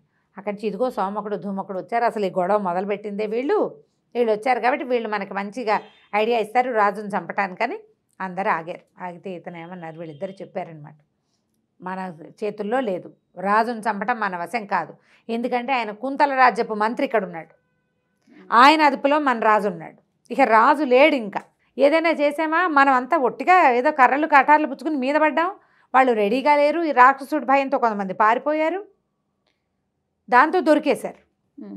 దాంతో దొరికింది కానీ కుంతల రాజ్యపు సైనికులు సుశిక్షితులు, పైగా వాళ్ళ రాజు గట్టివాడు, సైనికులు రాజు మాట వింటారు, మనం దొరికిపోతాం, కాబట్టి ఈ గొడవ కాదు, ఎవరైనా సరైన వాళ్ళు ఒక నలుగురు వచ్చి మాట్లాడండి అంటే ఆ నగర పెద్దలు నలుగురు వృద్ధులు ముందుకు వచ్చారు. మరి ఇప్పుడు రాజు సరైనవాడు కాదు, మంత్రి సరైనవాడు కాదు, మనకు రాజు ఎవరు ఉండాలి, రాజ్యానికి రాజు ఉండవలసిందే. అప్పుడు యువరాణి కాంతిసేనని మాకు రాజుని చేయమని అడిగారు వాళ్ళు. ఓహో, సరే యువరాణే రాజు అవుతుంది, ఈయనతో సంబంధం లేదు, ఈ రాజుని దించేసినట్టే, ప్రజలే ఎన్నుకున్న రాజు కాబట్టి ఆవిడ ప్రజారంజకంగా పరిపాలిస్తుంది, ప్రజలకు నచ్చేలా చెయ్యాలి అని చెప్పి మాట్లాడుకున్నారు. మీరంతా వెనక్కి తిరిగి వెళ్ళిపోండి అని చెప్పేసి అందరినీ పంపించేశారు. వెనక్కి వచ్చి చెప్పారు కాంతిసేనే రాజు అవుతుందంటే ఇప్పుడు కాంతిసేన ఏది, అసలు ఆవిడ ఉండాలి కదా, అసలు ఇబ్బంది కాంతిసేనతో కదా. సరే మేము కాంతిసేనని వెతికి పట్టుకుంటామన్నారు. నేను చెప్పాడు గంగాధరుడు, రాజు ఇక్కట్లలోనే ఉన్నాడు, మీ రాజు, నేను ఇక్కట్లలోనే ఉన్నా, వీళ్ళు లోపలికి వెళ్ళారు కదా, అది అందులోకి వెళ్తే అక్కడ ఒక శవం కనపడింది, వాళ్ళకి సగం జంతువులు తినేసింది, అది జయంతుడి శవం, అది శశికాంతుడితో పాటు ఉన్నాడు, శశికాంతుడు జయంతుడు భద్రుడు ముగ్గురు వచ్చారు మొట్టమొదట, ఒకడు పరిగెత్తుకుంటూ వెనక్కి వెళ్ళిపోయాడు, అవును, రెండో వాడు చచ్చిపోయాడు, అప్పుడే మూడో వాడికి దెబ్బలు తగిలినాయి, శశికాంతుడిని కాలసంబరుడు పట్టుపోయినట్టు. ఈ బాడీ జయంతుడిది, అంటే శశికాంతుడు జీవించి ఉండడానికి కొంత అవకాశం ఉంది, కానీ కాలసంబరుడు తీసుకుపోయి ఏం చేస్తాడు ఏమీ తెలియదు. ఈయన దుఃఖంగానే ఉన్నాడు, నువ్వు ఇబ్బందిలోనే ఉన్నావు, నేను ఇబ్బందిలోనే ఉన్నా, పైగా బాణం గుచ్చుకుంది ఇతనికి ఉగ్రసేనుడికి, అతను ఏం చేయలేడు. సరే సోమకుడు ధూమకుడు వెళ్తామంటే నీకు అర్ధరాజ్యం ఇస్తానన్నాడు, నా కూతురుని తీసుకురా నీకు అర్ధరాజ్యం ఇస్తానంటే నీకు అసలు రాజ్యమే లేదు, బోడి నువ్వు మాకు ఇచ్చేదేమిటి అని చెప్పి పోట్లాడారు. రాజు మొహం గిట్టట్లేదు వాళ్ళకి, కానీ అమ్మాయిని తీసుకురావాలనుకున్నారు. సరే ఇప్పుడు ఆవిడని రాజుని చెయ్యాలి కదా. సరే ఈయనేమన్నాడంటే కుంతల దేశపు మంత్రి గంగాధరుడు, మీకు సైనిక దుస్తులు ఇప్పిస్తా, ఒక కాగితం రాసిస్తాను, మధ్య దారిలో ఎక్కడైనా ఏ రాజ్యంలో అయినా కుంతల రాజ్యపు పని మీద వెళ్తున్నాము అని ఒక అధికార పత్రం అంటే. సరే సైన్యాధిపతి ఏం చేశాడు, ఓ 2 మంచి గుర్రాలు తెప్పించారు, సైనిక దుస్తులు వేశారు, అధికార పత్రం ఇచ్చారు. అధికార పత్రం ఇచ్చి కత్తి ధనుసు, సోము బాగా బ్రహ్మాండంగా బాణాలు వేస్తాడు, ధూమకుడు మంచి చేయి తిరిగిన వాడే. సరే ఇద్దరిని గుర్రాలకి ఇచ్చారు. ఈ గుర్రం ఎక్కాక ఏమైంది, సడన్గా ఇతని బొడ్లో ఒకడు దోపుకున్నాడు సోమకుడు. అదేమిటది, కాలసంబరుడి మంత్రదండం, దాంట్లో నుంచి ఏదో పిచ్చి శబ్దం వచ్చి ఒక్క ఎగిరింది, అది బొడ్లో నుంచి ఎగిరిపోయింది, దట్టిలో నుంచి. ఆ ఎగిరిపోతున్న దాన్ని పట్టుకున్నాడు, పైకి ఎగిరి గుర్రం మీద నుంచి పడ్డాడు కిందకి, దాన్ని మాత్రం వదిలిపెట్టలే. దాంట్లో నుంచి ఒక విచిత్రమైన శబ్దాలు, అది గింజుకుంటోంది, ప్రాణం ఉన్న పాము గింజుకున్నట్టు గింజుకుంటోంది. ఆశ్చర్యపోయారు, ఇది మంత్రదండం. ఇప్పుడు వాళ్ళకి అర్థమైంది, దాంట్లో నుంచి ఏవో అస్పష్టమైన శబ్దాలు వినపడుతున్నాయి.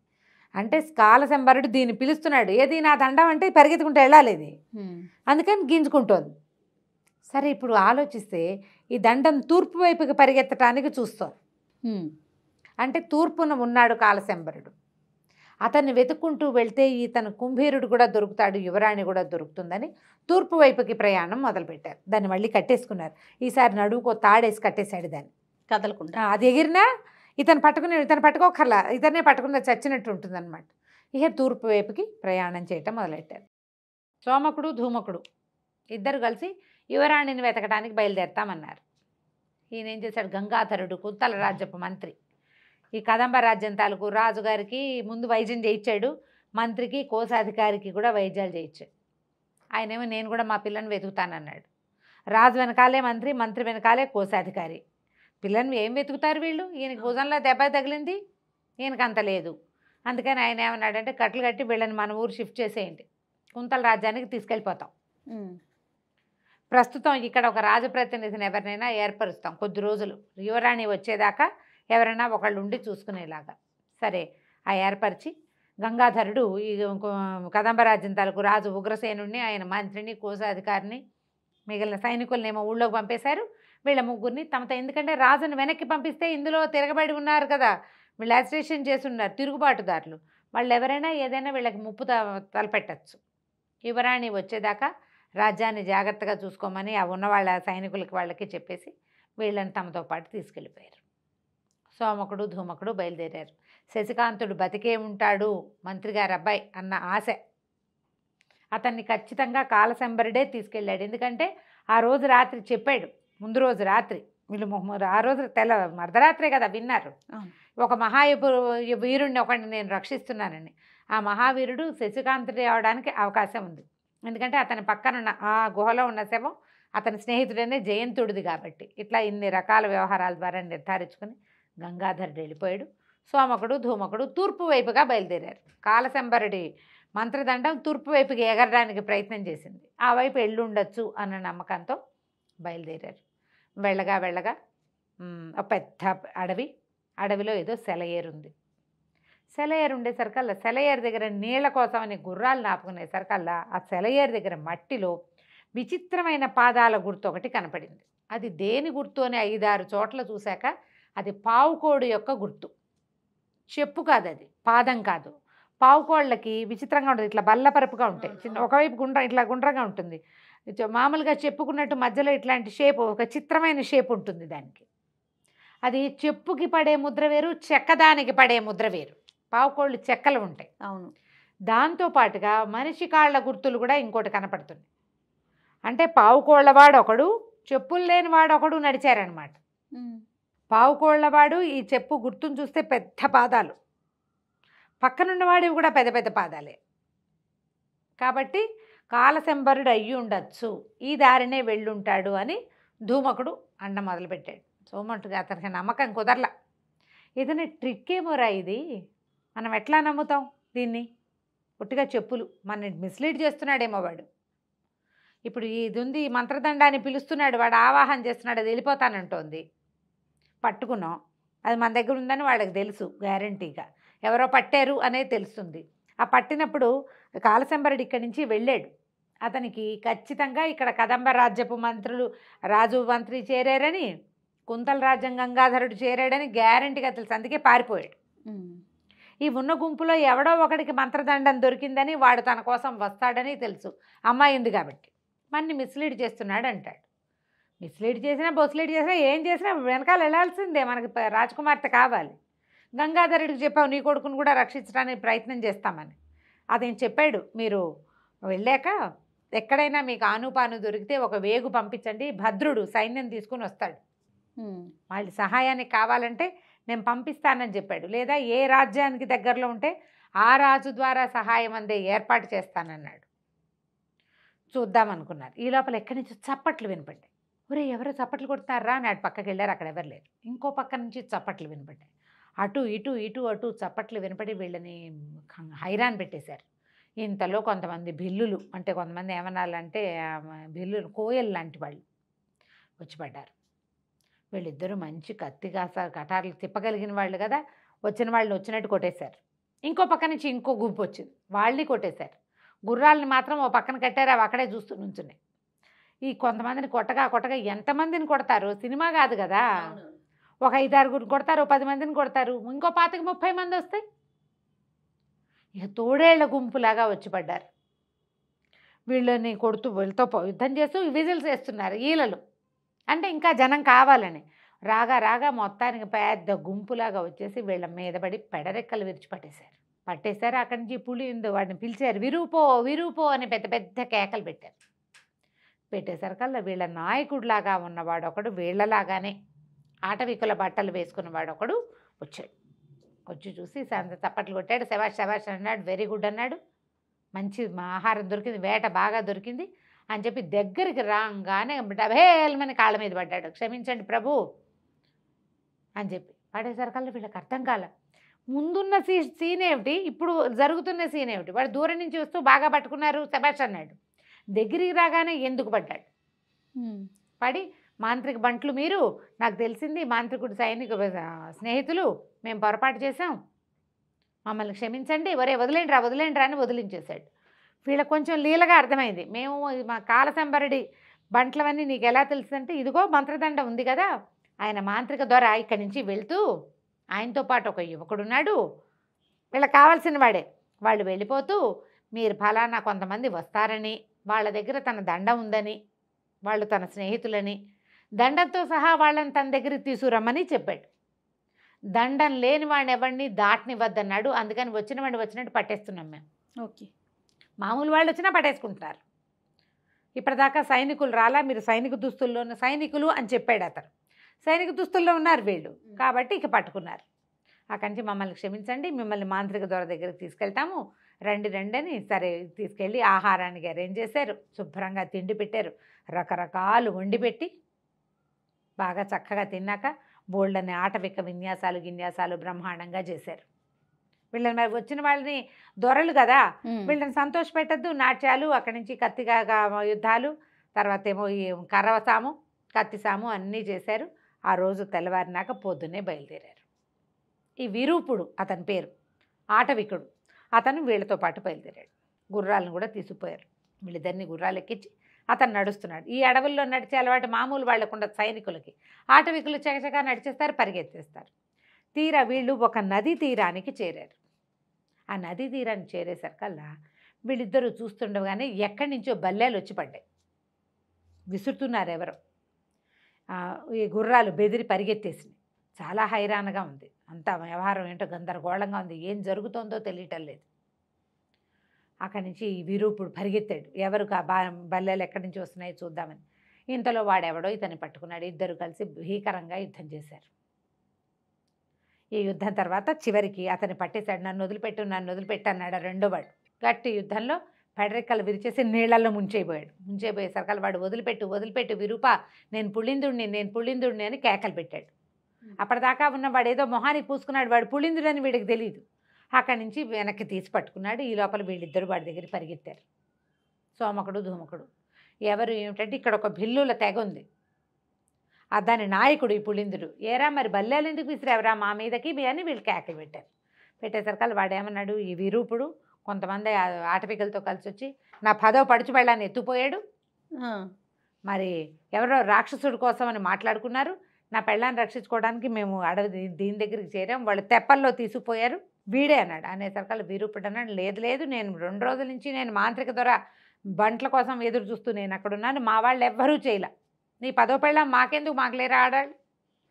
అక్కడి నుంచి వీళ్ళు కూడా సాక్ష్యం చెప్పారు, విరూపుడు ఆ పని చేయలేదు, అతను మాతో పాటే ఉన్నాడు. రాక్షసుడి కోసం అంటే ఇప్పుడు కాంతిసేనని తీసుకెళ్ళింది కూడా రాక్షసుడికి ఇచ్చి పెళ్లి చేయడానికి. అవును, ఎక్కడ అందంగా అమ్మాయిలు ఉంటే అక్కడికి వెళ్తున్నారనమాట.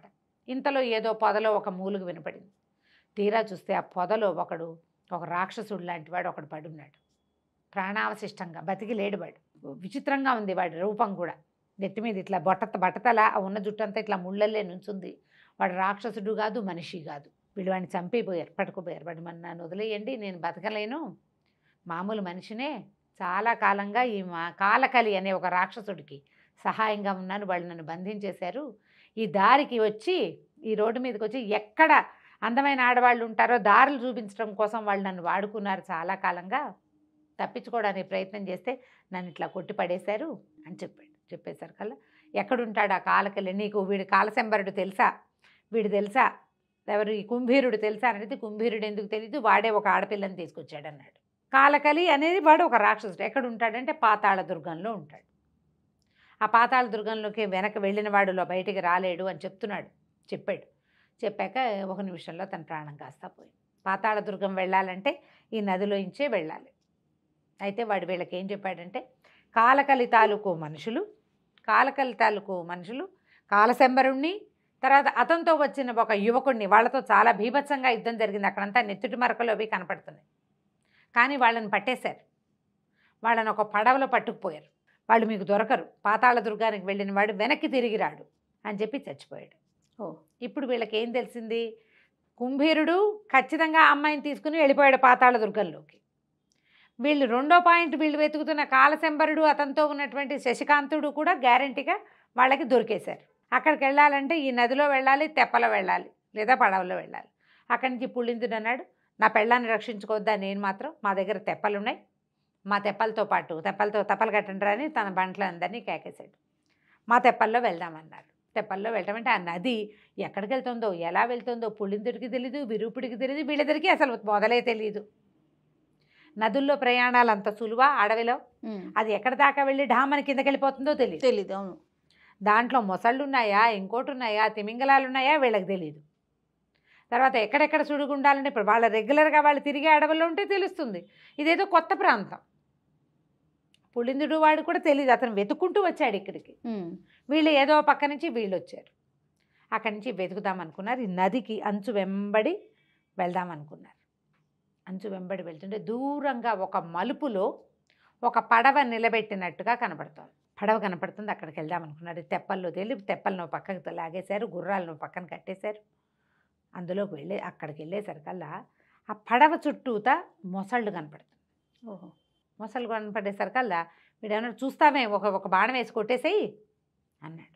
బాణం వేసి కొట్టేస్తే తీరా ఆ మొసలి మీదకి ఆ బాణం వెళ్ళేసరికి ఆ మొసలి మొహంలోకి గుచ్చుకోగానే కేవని కేక పెడుతూ ఒక లేచి ఉంచున్నాడు. ఆ మొసలి డిప్ప వేసుకున్నవాడు ఒక మనిషి. మొసలి ఆకారంలో ఉండి మొసళ్ళ దూరం నుంచి మొసళ్ళలా కనబడతాయి, కానీ మొసళ్ళు కాదు, మనుషులే. మొసలు తొడుగేసుకున్నారు అంతే. వాళ్ళు మిగిలిన వాళ్ళు వెంబడబడ్డారు. కుదిరినంత మందిని కొట్టారు. ఈ పులిందుడి తాలూకు జనం కూడా కొంతమంది చేరారుగా. అతనికి తన పెళ్ళాన్ని రక్షించుకునే గోల. ఆ పడవ దగ్గరికి వీళ్ళని వెళ్ళనివ్వల. నానా గందరగోళంగా అయిపోయింది. ఈ గుర్రాలు అవి కూడా నీళ్ళల్లో పడిపోయినాయి. వీళ్ళు నానా రకాలుగా హాహాకారాలు చేస్తూ ఉన్నారు. ఈ గందరగోళంలో మొత్తానికి ఈ మొసలి డిప్పలు వేసుకున్న వాళ్ళంతా తలా ఒక పక్కకి వెళ్ళిపోయారు. సరే, ఆ పడవలో ఏమీ లేదు, పడవ ఖాళీగా ఉంది. సరే, ఇప్పుడు వెళ్ళాలి, పాతాళ దుర్గంకి వెళ్ళాలంటే ఈ నది మీదే వెళ్ళాలి. సరే, అక్కడి నుంచి ఏం చేశారు, ఎక్కేద్దాం తెప్పలని మళ్ళీ తెప్పలు కట్టుకున్నారు. ఇంతలో ఏమైంది, పులిందుడు మన విరూపుడు, సోమకుడు, ధూమకుడు ఓ పడవ మీద ఉన్నారు. ఈ సోమకుడి బొడ్డును దోపుకుని ఉన్నాడు కాలశంబరుడి ఇది మంత్రదండం. ఆ దండం ఉండుండి కేకలు పెట్టి వెళ్ళిపోతానంటుంది. అది దాంట్లోంచి విచిత్రమైన శబ్దాలు వస్తాయి. అది పావులాగా కదులుతుంది. పైనుంచి వెళ్తున్న ఒక నల్లటి గద్ద దాన్ని చూసి దీని మీదకి వచ్చేసింది. ఈ రావడం దాన్ని పట్టేసింది. దాంతోపాటు వీళ్ళు ఏం చేశారు, ముందు సోమకుడు నడువుకో తాడు కట్టుకుని కర్ర కట్టాడు, దాంతోపాటు సోమకుడు కూడా పోయాడు పైకి. ఓకే, ఇద్దరు కలిసి గాల్లో తేలుతున్నారు. అక్కడి నుంచి వీళ్ళు ఏం చేశారు, బాణాలు వేసి ఏదో ఒకటి చేసి దాన్ని కిందకి లాగాలి కదా. ఆ సోమకుడు కాళ్ళు పట్టుకున్నారు. అతని మీదకి ఒక తాడేసి అక్కడి నుంచి పక్షి రెక్కకి తాడు వేసేసాడు విరూపుడు. అది విదిలించుకోవడానికి ట్రై చేసింది, మధ్యలో ఈ వీడిని కూడా లేపేసింది. అక్కడి నుంచి కేకలు పెట్టాడు ధూమకుడు, అందరూ కలిసి పట్టుకోండి లేకపోతే సోమకుడు వెళ్ళిపోతాడు. అతను నడువు కట్టేసింది. బలవంతంగా లాగారు, రాళ్ళేసి కొట్టి, బాణాలు వేసి కొట్టి ఆ రెక్కకి పట్టుకున్న తాడుతోటి ఆ పక్షిని కిందకి లాగారు. ఆ పక్షి తీసుకెళ్ళిపోయింది కదా, 3-4 సార్లు వీడిని కొదేసేసింది విరూపుడిని. పక్షిని మాత్రం వదిలిపెట్టద్దు సోమప్రభు, ఎందుకంటే దాని గుండెకాయ కాల్చుకు తినాలి, లేకపోతే నా పగ తీరదన్నాడు.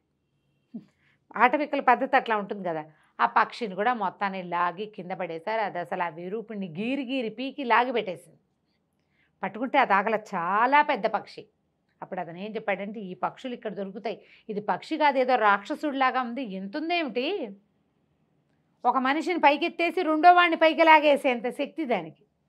అంటే ఈ ఊళ్ళల్లో ఇక్కడ ఉంటాయి, మా వాళ్ళు చిన్న పిల్లల్ని పట్టుకుంటారు, మాలిం చేస్తే అది ఎంత వేటైనా ఆడుతుంది, తర్వాత అది చాలా నమ్మకంగా ఉంటుంది కుక్కలాగా.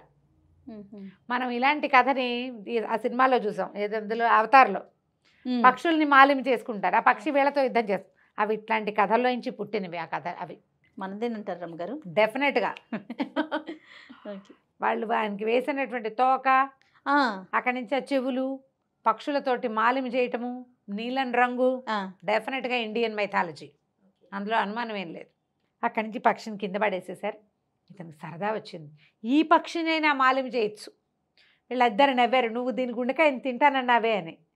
బాబు నాన్న చిన్నాన్ని దాన్ని బాగా దువ్వి దానికి కొంచెం ఆహారం పెట్టి 2 చేపలు పట్టుకుని దానికి ఇచ్చి దాన్ని మాలిమి చేయడానికి ప్రయత్నం చేస్తాడు. అందరూ కలిసి ఒక చోటకి వెళ్తారు. తీరా వీళ్ళు ఒక దీని వైపుకి వెళ్తుంటే అక్కడ ఒక పడవ దూరంగా వెళ్తూ కనపడుతుంది. అందులో నుంచి ఒక ఆడగొంతు వినిపించింది. ఓకే. దాంతోపాటు కొన్ని తెప్పలు కనపడుతున్నాయి. మొసలి వేషాలు వేసుకున్నారు కదా, వాళ్ళు అక్కడికి వెళ్తున్నారు. అప్పుడు వీడు గట్టిగా పులిద్దరు అడిచాడు, అదిగో అదిగో నా పడుచు పెళ్ళాం, అది 10వ పెళ్ళాం వాడి దగ్గర ఉంది, ఆ పడవలో ఉంది అని. తీరా ఆ పడవ మీద వీళ్ళకి కనపడ్డవాడు ఒక మరుగుజ్జు పొట్టిగా ఉన్న ఒక రాక్షసుడు. ఆ తెప్పలతో కలిసి వెళ్తున్నాడు. వాడు ఒక పడవలో ఉన్నాడు. వాడు అక్కడి నుంచి ఏం చేశాడు, వీళ్ళకి చెప్పి ఈ ఆడది నాది, నేను మీకు అప్పచెప్పను, నా దారి నేను పోతున్నానని ఈ మొసలి వాళ్ళకి చక్మా ఇచ్చేసి వాడు అవతలకి వెళ్ళిపోవటం మొదలుపెట్టాడు. ఆ మొసలి వాళ్ళేమో వీళ్ళని ఆపడానికి ట్రై చేస్తారు. వాడి గోలంటే నా పెళ్ళామో అంటుంటాడు వాడు. ఆ పెళ్ళామంటే మరి వాడితో పాటు వెళ్ళాలి కదా, వాడు ఒప్పుకున్నారు. వీళ్ళకి తెప్పలు ఇచ్చింది వాడు. మధ్య మధ్యలో తెప్పల నుంచి బయటపడిపోతున్నారు, మళ్ళీ ఎక్కేస్తున్నారు. వాడి వెనకాల పరిగెత్తారు. వాడు వీళ్ళకి దొరకకుండా తిరిగి తిరిగి తిరిగి తిరిగి తిరిగి చివరికి ఒక ఐలాండ్ లాంటి దాని దగ్గరికి వెళ్ళిపోయాడు. ఆ అమ్మాయి చేపుచ్చుకుని లాక్కెళ్ళిపోతున్నాడు. వీళ్ళు కూడా అక్కడ దిగేశారు. ఎంతమంది దిగారు? సోమకుడు, ధూమకుడు, విరూపుడు, పుళిందుడు, వీళ్ళ తాలూకు సైన్యం కొంతమంది భిల్లులు. వెళ్ళేసరికల్లా దాని నిండా నరవానరాలు, వానరాలు, చింపాంజీలు లాంటివి అన్నమాట, ఒరాంగుటాంగులు అంటారు కదా, అలాంటివి. ఒక పెద్దది వీళ్ళ మీదకి దూసుకొచ్చింది. మిగిలినవన్నీ చూస్తున్నాయి వీళ్ళిద్దరు యుద్ధం ఎలా చేస్తారు అని. సరే, వీళ్ళు ఒక ఐలాండ్లోకి వచ్చారు. మొత్తం ఎవరెవరు? సోమకుడు, ధూమకుడు, విరూపుడు, పుళిందుడు, వాడి మొత్తం గ్రూపు. వీళ్ళు పుళిందుడి 10వ పెళ్ళాన్ని పొట్టి రాక్షసుడు తీసుకుపోతున్నాడన్న అనుమానంతో వచ్చారు. వాడేమో ఆ పిల్లని చేతపుచ్చుకు లాక్కెళ్ళిపోతున్నాడు. ఇంతలో కొన్ని నరవానరాలు అంటే చింపాంజీలు, ఒరాంగుటాంగ్లు అలాంటివేవో ఉన్నాయి. దాని నిండా కోతులు. దీని నిండా ఒక పెద్ద నరవానరం ఒకటి వీళ్ళ మీద యుద్ధానికి వచ్చేసింది. దాంతో ఫైట్ చేయటం వీళ్ళ వల్ల అయ్యే వ్యవహారం కాదు. బాణాలు వేస్తే దాని మీద గుచ్చుకోవట్లేదు, ఎంత ఉందో అది విసిరేస్తోంది తీసి. అక్కడి నుంచి విరూపుడు ఉన్నాడు కదా, ఇతని దగ్గర ఈ నల్ల గరుడ పక్షి ఉంది. దాన్ని మాలిమి చేసేసాడు. దానికి మాంసం ముక్కలు అవి పెట్టి దెబ్బలు కొట్టినా కూడా దాన్ని ఒరే నీ శక్తి చూపించాలి నువ్వు, అది మామూలు పక్షి కాదు, చాలా పెద్దగా ఉంటుంది. ఆ పక్షిని దాని మీదకి ప్రేరేపించాడు. అది చితక్కొట్టేసింది ఆ నరవానరాని, మామూలుగా కాదు. ముక్కుతో గుచ్చేయటం, గోళ్ళతో పీకేయటం, దానికి వెంట్రుకలు లాగితే మామూలుగా మనకే ఒక్క హెయిర్ లాగిన వాళ్ళు నొప్పి పెడుతుంది. అవును.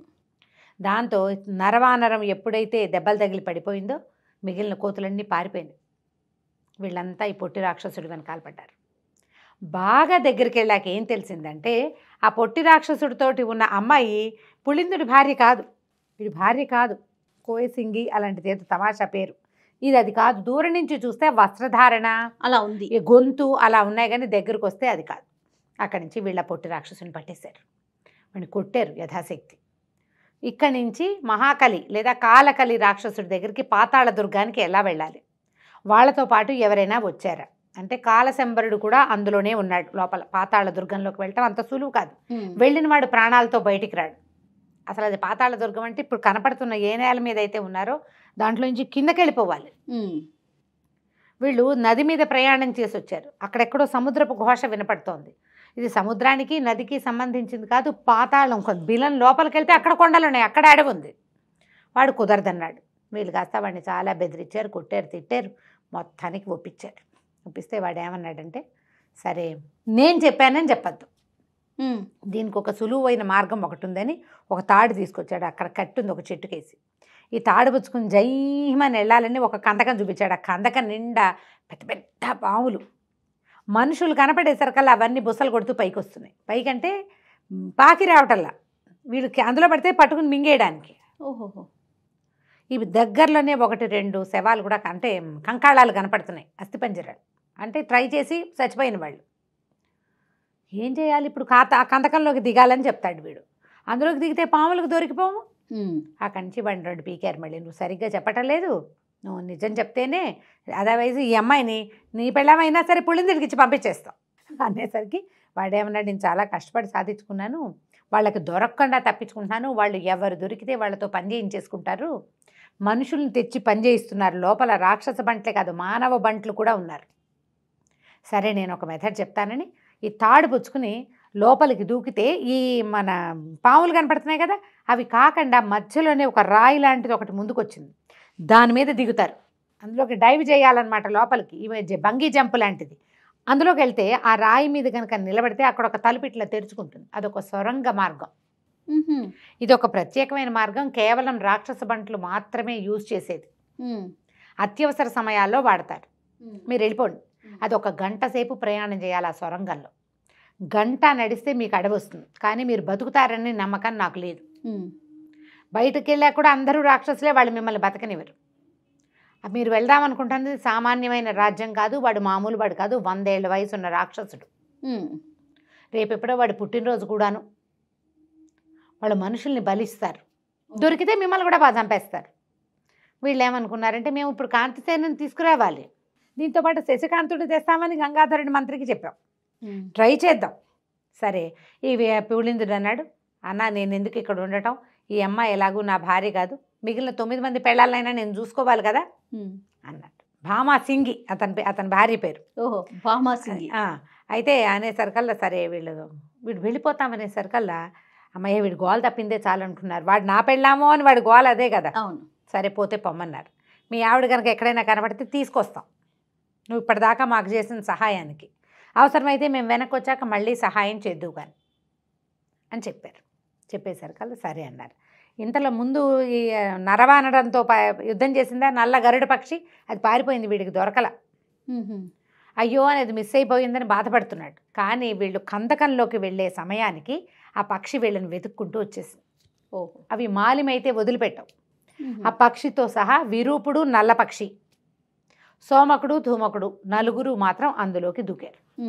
ఆ కందకంలోకి వెళ్తే చీకటి గుయ్యారం లోపల సొరంగం అంతా.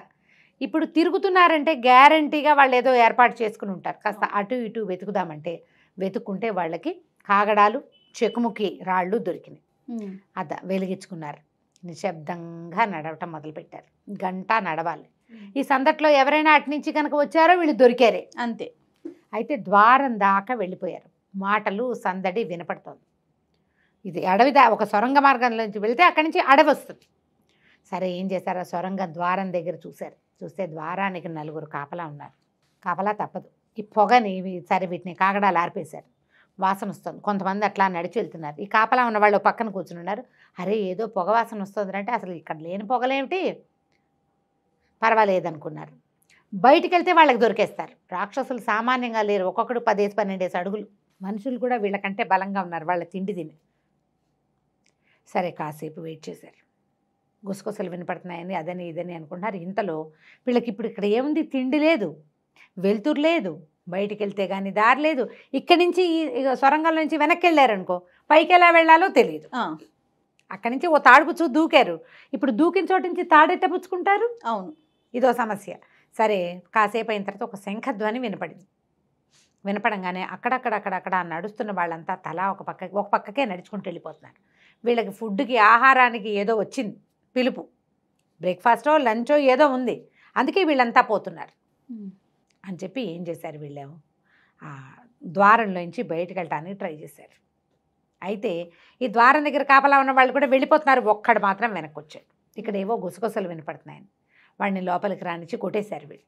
వాడు అరవబోయాడు శత్రువులని, అరవనివల వాడు మొహం మీద కొట్టేసి వాడిని లోపలికి లాగి ఓ పక్కన పెట్టారు.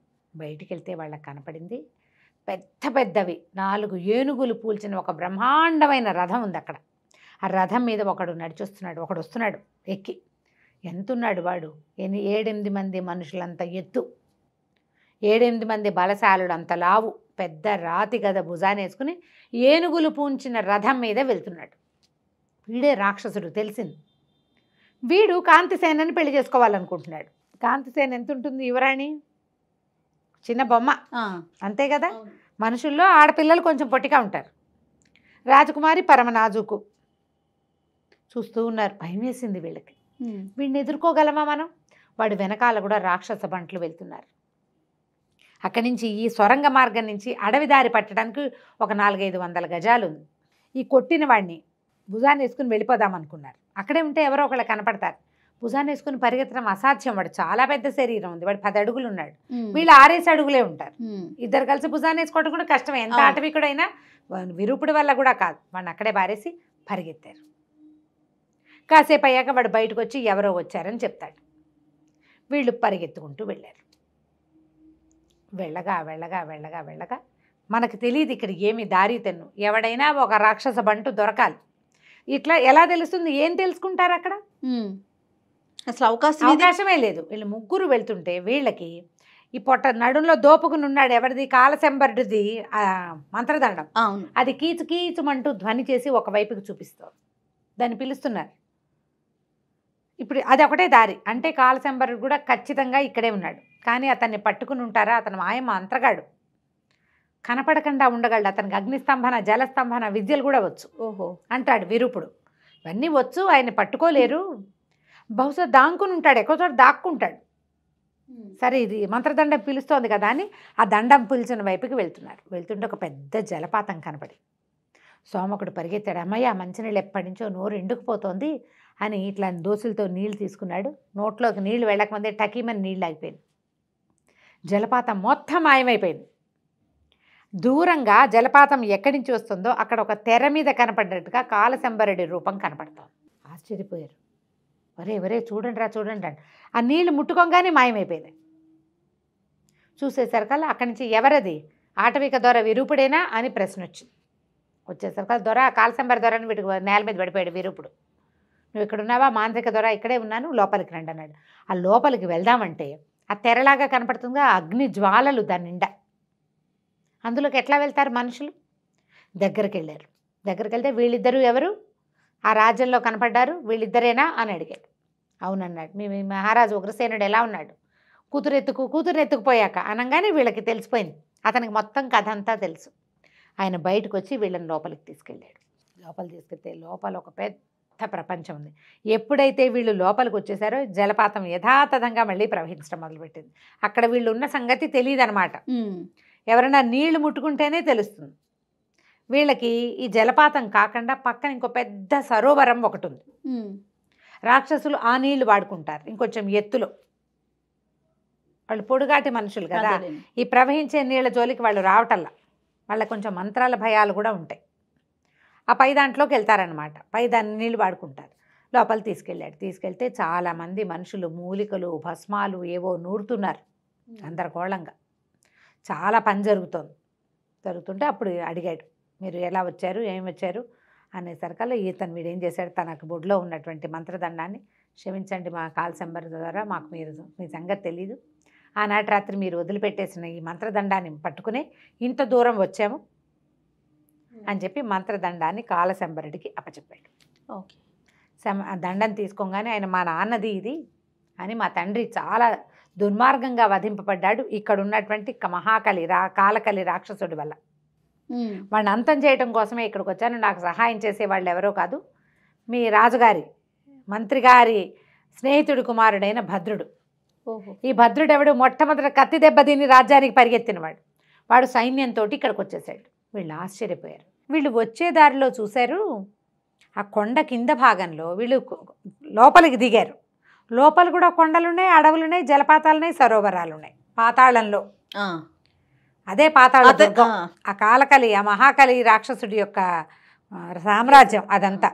అక్కడ ఏం కనపడుతోంది? వీళ్ళకి వ్యవసాయం చేస్తున్నారు రాక్షసులు. కొంతమంది మానవులు కూడా వాళ్ళకి సహాయం చేస్తున్నారు.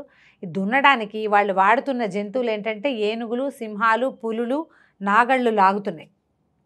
లొట్టిపెట్టలు ఉండవులే ఓళ్ళలో, ఖడ్గమృగాలు, వాటికి ముక్కుకి తాళ్ళేసి వాటిని ఏం చేశారంటే వాటిని సాధు జంతువులుగా మార్చారు. సింహాలని, పులుల్ని కూడా సాధువుల ఆహారం పెట్టి తమతో పని చేయించుకుంటారు. వాటితో తమతో పాటు అవి ఉండడానికి వీలుగా. ఇప్పుడు మాంసాహారం తినే జంతువులు వీళ్ళతో ఎందుకుంటాయి? అవును, ఆకలేసినప్పుడు ఎవడో ఒకటి మీద పడి పీక్కు తింటాయి ఏమి దొరకపోతే. అవును, అట్లా చెయ్యనివ్వకుండా చేస్తున్నారు. ఆ మొత్తం ఇదంతా ఎఫెక్ట్ అంతా కుంభీరుడిది. వీడికి ఒక రాక్షసుడు పిల్లనెత్తుపోయాడు కదా, వాడికి ఎఫెక్ట్ అనమాట అది. వాడి వంశం వాళ్ళే ఆ పనులు చేస్తారు. అయితే ఈ లోపలికి వెళ్ళిన తర్వాత భద్రుడు ఎలా వచ్చాడు అని ఆశ్చర్యపోయారు వీళ్ళు. భద్రుడు కత్తిపోటు తగిలినవాడు, వాడికి దెబ్బ మానింది. ఇప్పటికి ఈ మొత్తం ప్రయాణంలో 2-3 నెలలు గడిచిపోయినాయి.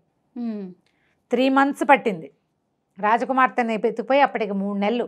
ఎంత ప్రయాణం చేశారు వీళ్ళు, ఎన్ని చోట్ల ఆగారు నీళ్లలో నిప్పుల్లో. అయితే భద్రుడు అతను వేరే వైపు నుంచి వచ్చాడు. మీరు దగ్గర దారి ప్రమాదకరమైన దారిలో వచ్చారు పొట్టి రాక్షసుడు సహాయంతో. అదే పొట్టి రాక్షసుడు వీళ్ళకి దగ్గర దారి దూరం దారి ఈజీగా వచ్చే దారి చూపించాడు. భద్రుడు కొంత సైన్యంతో ఇక్కడికి వచ్చేసాడు పాతాళ దుర్గం దగ్గరికి.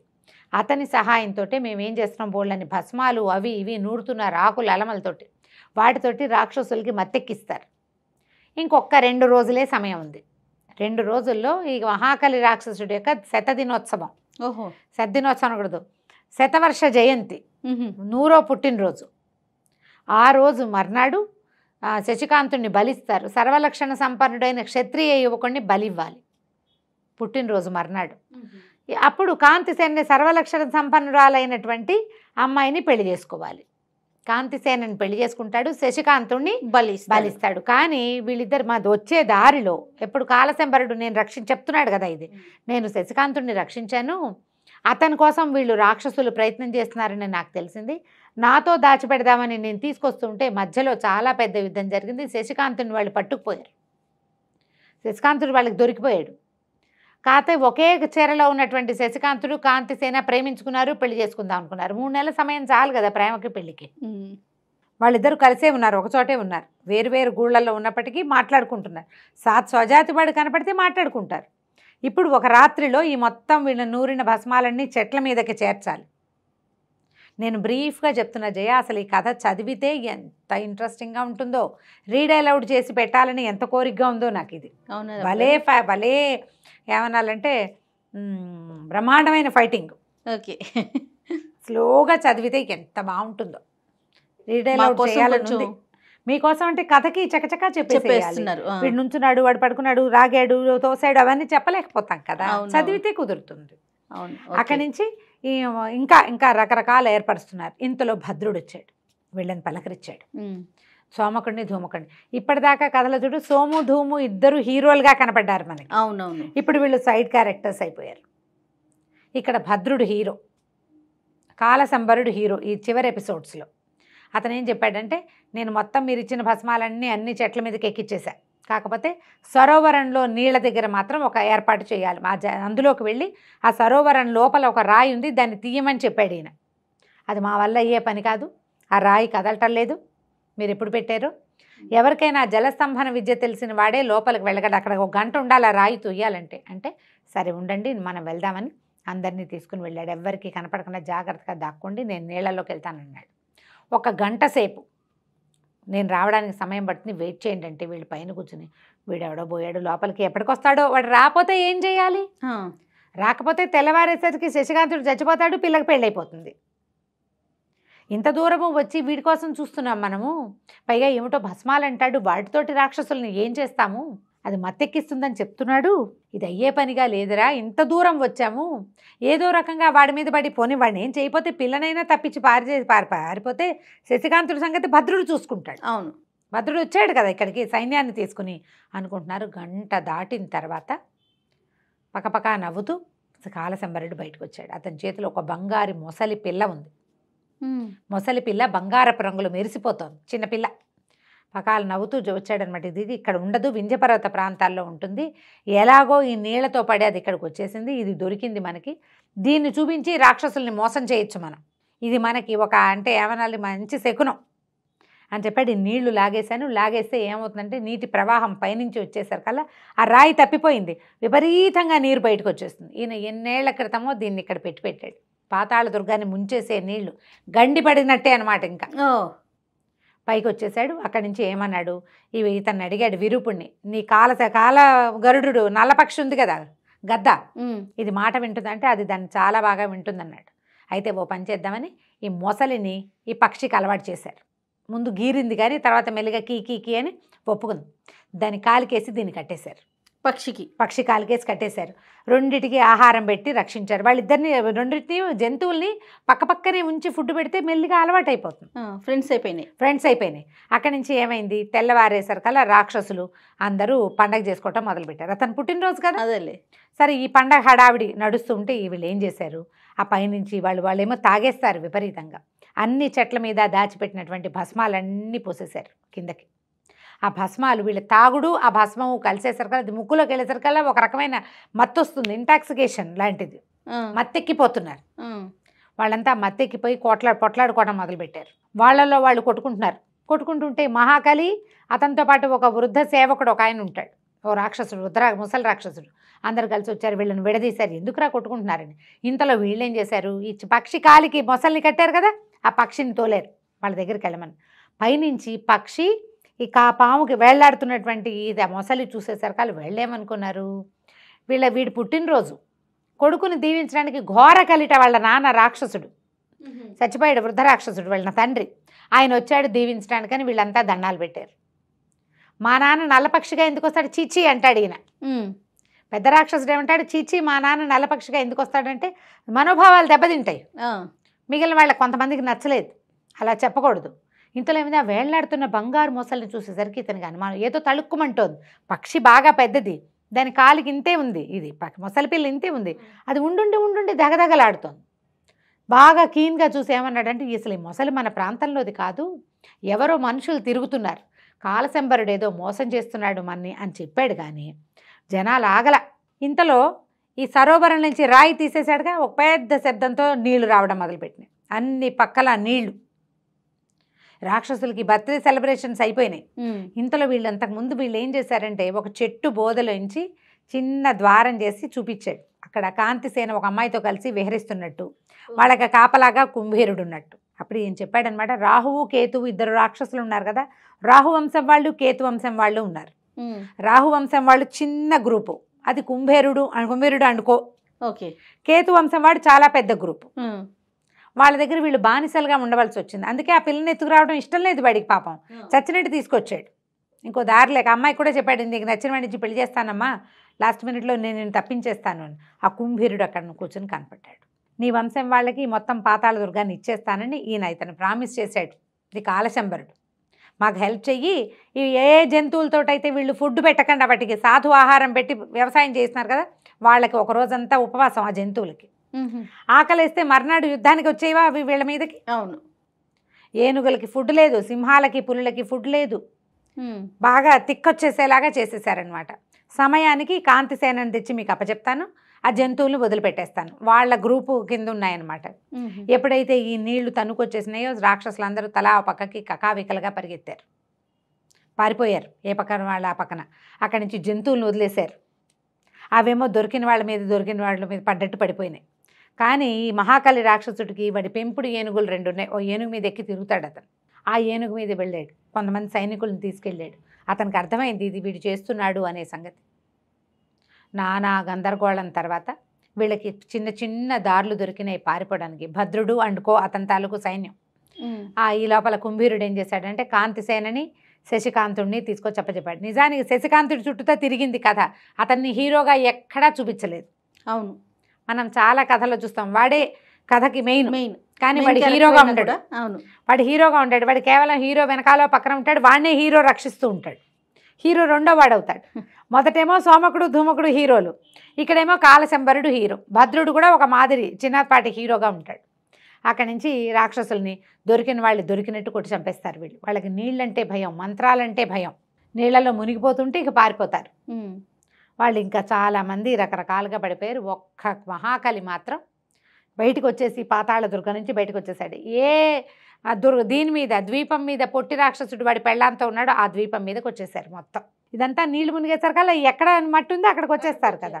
ఈ లోపల మంత్రి గంగాధరుడు ఆయన సైన్యం కూడా వచ్చేసింది. మొత్తం అంతా ఓ చోట చేరారనమాట. ఈ మహాకాళి ఏం చేశాడంటే ఏనుగు ఎక్కేసి ఒక గుహలోకి పారిపోయాడు.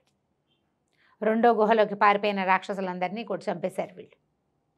అదంటే అక్కడ నిలబడి పిలిచారు, నువ్వు ధర్మయుద్ధం చేద్దాం రా, నువ్వు దాక్కున్నావు, నువ్వు ఒక్కడవే మిగిలావు, నీ కేతు వంశం మొత్తం పోయింది, రాహు వంశం వాళ్ళకి ఈ రాజ్యాన్ని ఇచ్చేయడానికి ఇక్కడున్న మొత్తం ప్రాంతాల వాళ్ళంతా ఒప్పుకున్నారు.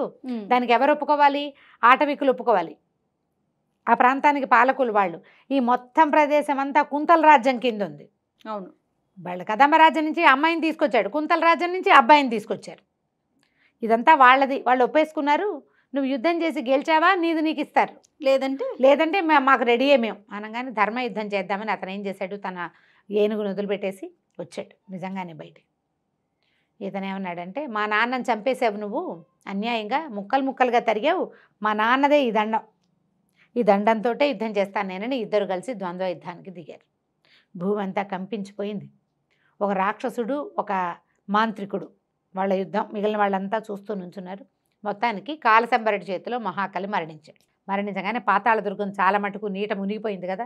ఇతను అడిగాడు కుంభీరుడు, నువ్వు ఇవన్నీ నీళ్లు తెప్పించేసావు, నువ్వు ఎక్కడెక్కడి నుంచి ఆ నీళ్ళని స్టోర్ చేసి పెట్టావో అంతా మునిగిపోయాక నేనేం రాజ్యం చేస్తాను అంటే, సరే వెళ్ళి రాయి అక్కడ పెడతానన్నాడు. అతను మళ్ళీ నీళ్లలోకి వెళ్ళి రాయిని సెట్ చేసి పెట్టాడు. ఈ గొడవల్లో వీడి నల్లపక్షి ఎక్కడికో పోయింది. ఓహో, ఆ మొసలు కట్టేసి ఉంది కదా. సరే ఆ మొసల్ని ఎక్కడైనా దొరికితే నేను మీకు పంపిస్తానన్నాడు. ఈ కాంతిసేనని తీసుకుని, శశికాంతుడిని తీసుకుని, భద్రుడితో సహా మొత్తం సైన్యం అంతా సోమకుడు ధూమకుడితో పాటుగా ఆ ప్రాంతం నుంచి బయలుదేరారు. ఆ కాంతిసేనకు చెప్పారు, మీ రాజ్యానికి నువ్వే రాజువి, వీళ్ళిద్దరూ నీ సైన్యాధిపతులుగా ఉంటారు. ఒకడు మంత్రి, ఒకడు సలహా చెప్పేవాడు, ఒకడు బాణాలు వేసేవాడు. ఒకడు మంత్రి, రెండోవాడు సహాయకుడుగా ఉంటారు. నీ భర్త ఎవడైతే వాడికే రాజ్యం. భర్త ఎవడు? ఆల్రెడీ శశికాంతుడిని అమ్మాయి మనసా వివాహం చేసేసుకునే కుంతల దేశపు మంత్రి గారు అబ్బాయి కదంబ రాజ్యానికి రాజు అవుతాడు. ఓహో, ఎవరి దారిన వాళ్ళు ఇళ్ళకి వెళ్ళిపోయారు. ఈ వీరూపుడు వీళ్ళు ఏం చేశారు, ఈ అమ్మాయితో పాటు తిరుగుతోంది భామాసింగి. ఆ భామాసింగి చెప్పాడనమాట ఈ కుంభీరుడు, వీది మహాకలి రాజుతో పాటు ఉండి రాక్షసుడితో పాటు ఈ రాజ్యానికి రాణి కావచ్చని ఆశ పెట్టుకుని ఉంది, దీన్ని జాగ్రత్తగా కంట్రోల్ చేసుకో, ఇది సరైంది కాదు అని చెప్పి ఆ అమ్మాయిని పుళిందుడికి అప్పచెప్పాడు. వీరూపుడికి పుళిందుడి మీద కూడా ఆధిపత్యం ఇచ్చారు. అతను ఇదంతా హెల్ప్ చేశాడు కాబట్టి పొట్టి రాక్షసుడు తన దారిని తను భార్యతో పాటు వెళ్ళిపోయాడు. ఎవరి దారిని వాళ్ళు సర్దుకున్నారు. కుంభీరుడు పాతాళ దుర్గానికి రాజయ్యాడు. కానీ ఈసారి ఇలాంటి రాక్షస వ్యవహారాలు ఏమీ చేయలే. అతని గ్రూపు చిన్నది, మీతో స్నేహంగా ఉంటానని వాళ్ళకి ప్రామిస్ చేశాడు. ఎవరి దారిని వాళ్ళు వెళ్ళిపోయారు. కథ కంచికి మనం ఇంటికి. Super super. ఎంత మంచి ఫైటింగ్ ఉన్న సిరీస్ రమ్మగారు. అన్ని యుద్ధాలే ఎవరో ఎవరితోట ఎప్పుడో ఎక్కడో చోట పోట్లాడుకుంటూనే ఉంటారు, కొట్టుకుంటూనే ఉంటారు. అంతే. పుస్తకం కనుక దొరికి, కథ దొరికితే నిదానంగా చదివితే ఎంత బాగుంటుందో. రైట్. నమస్తే. నమస్తే.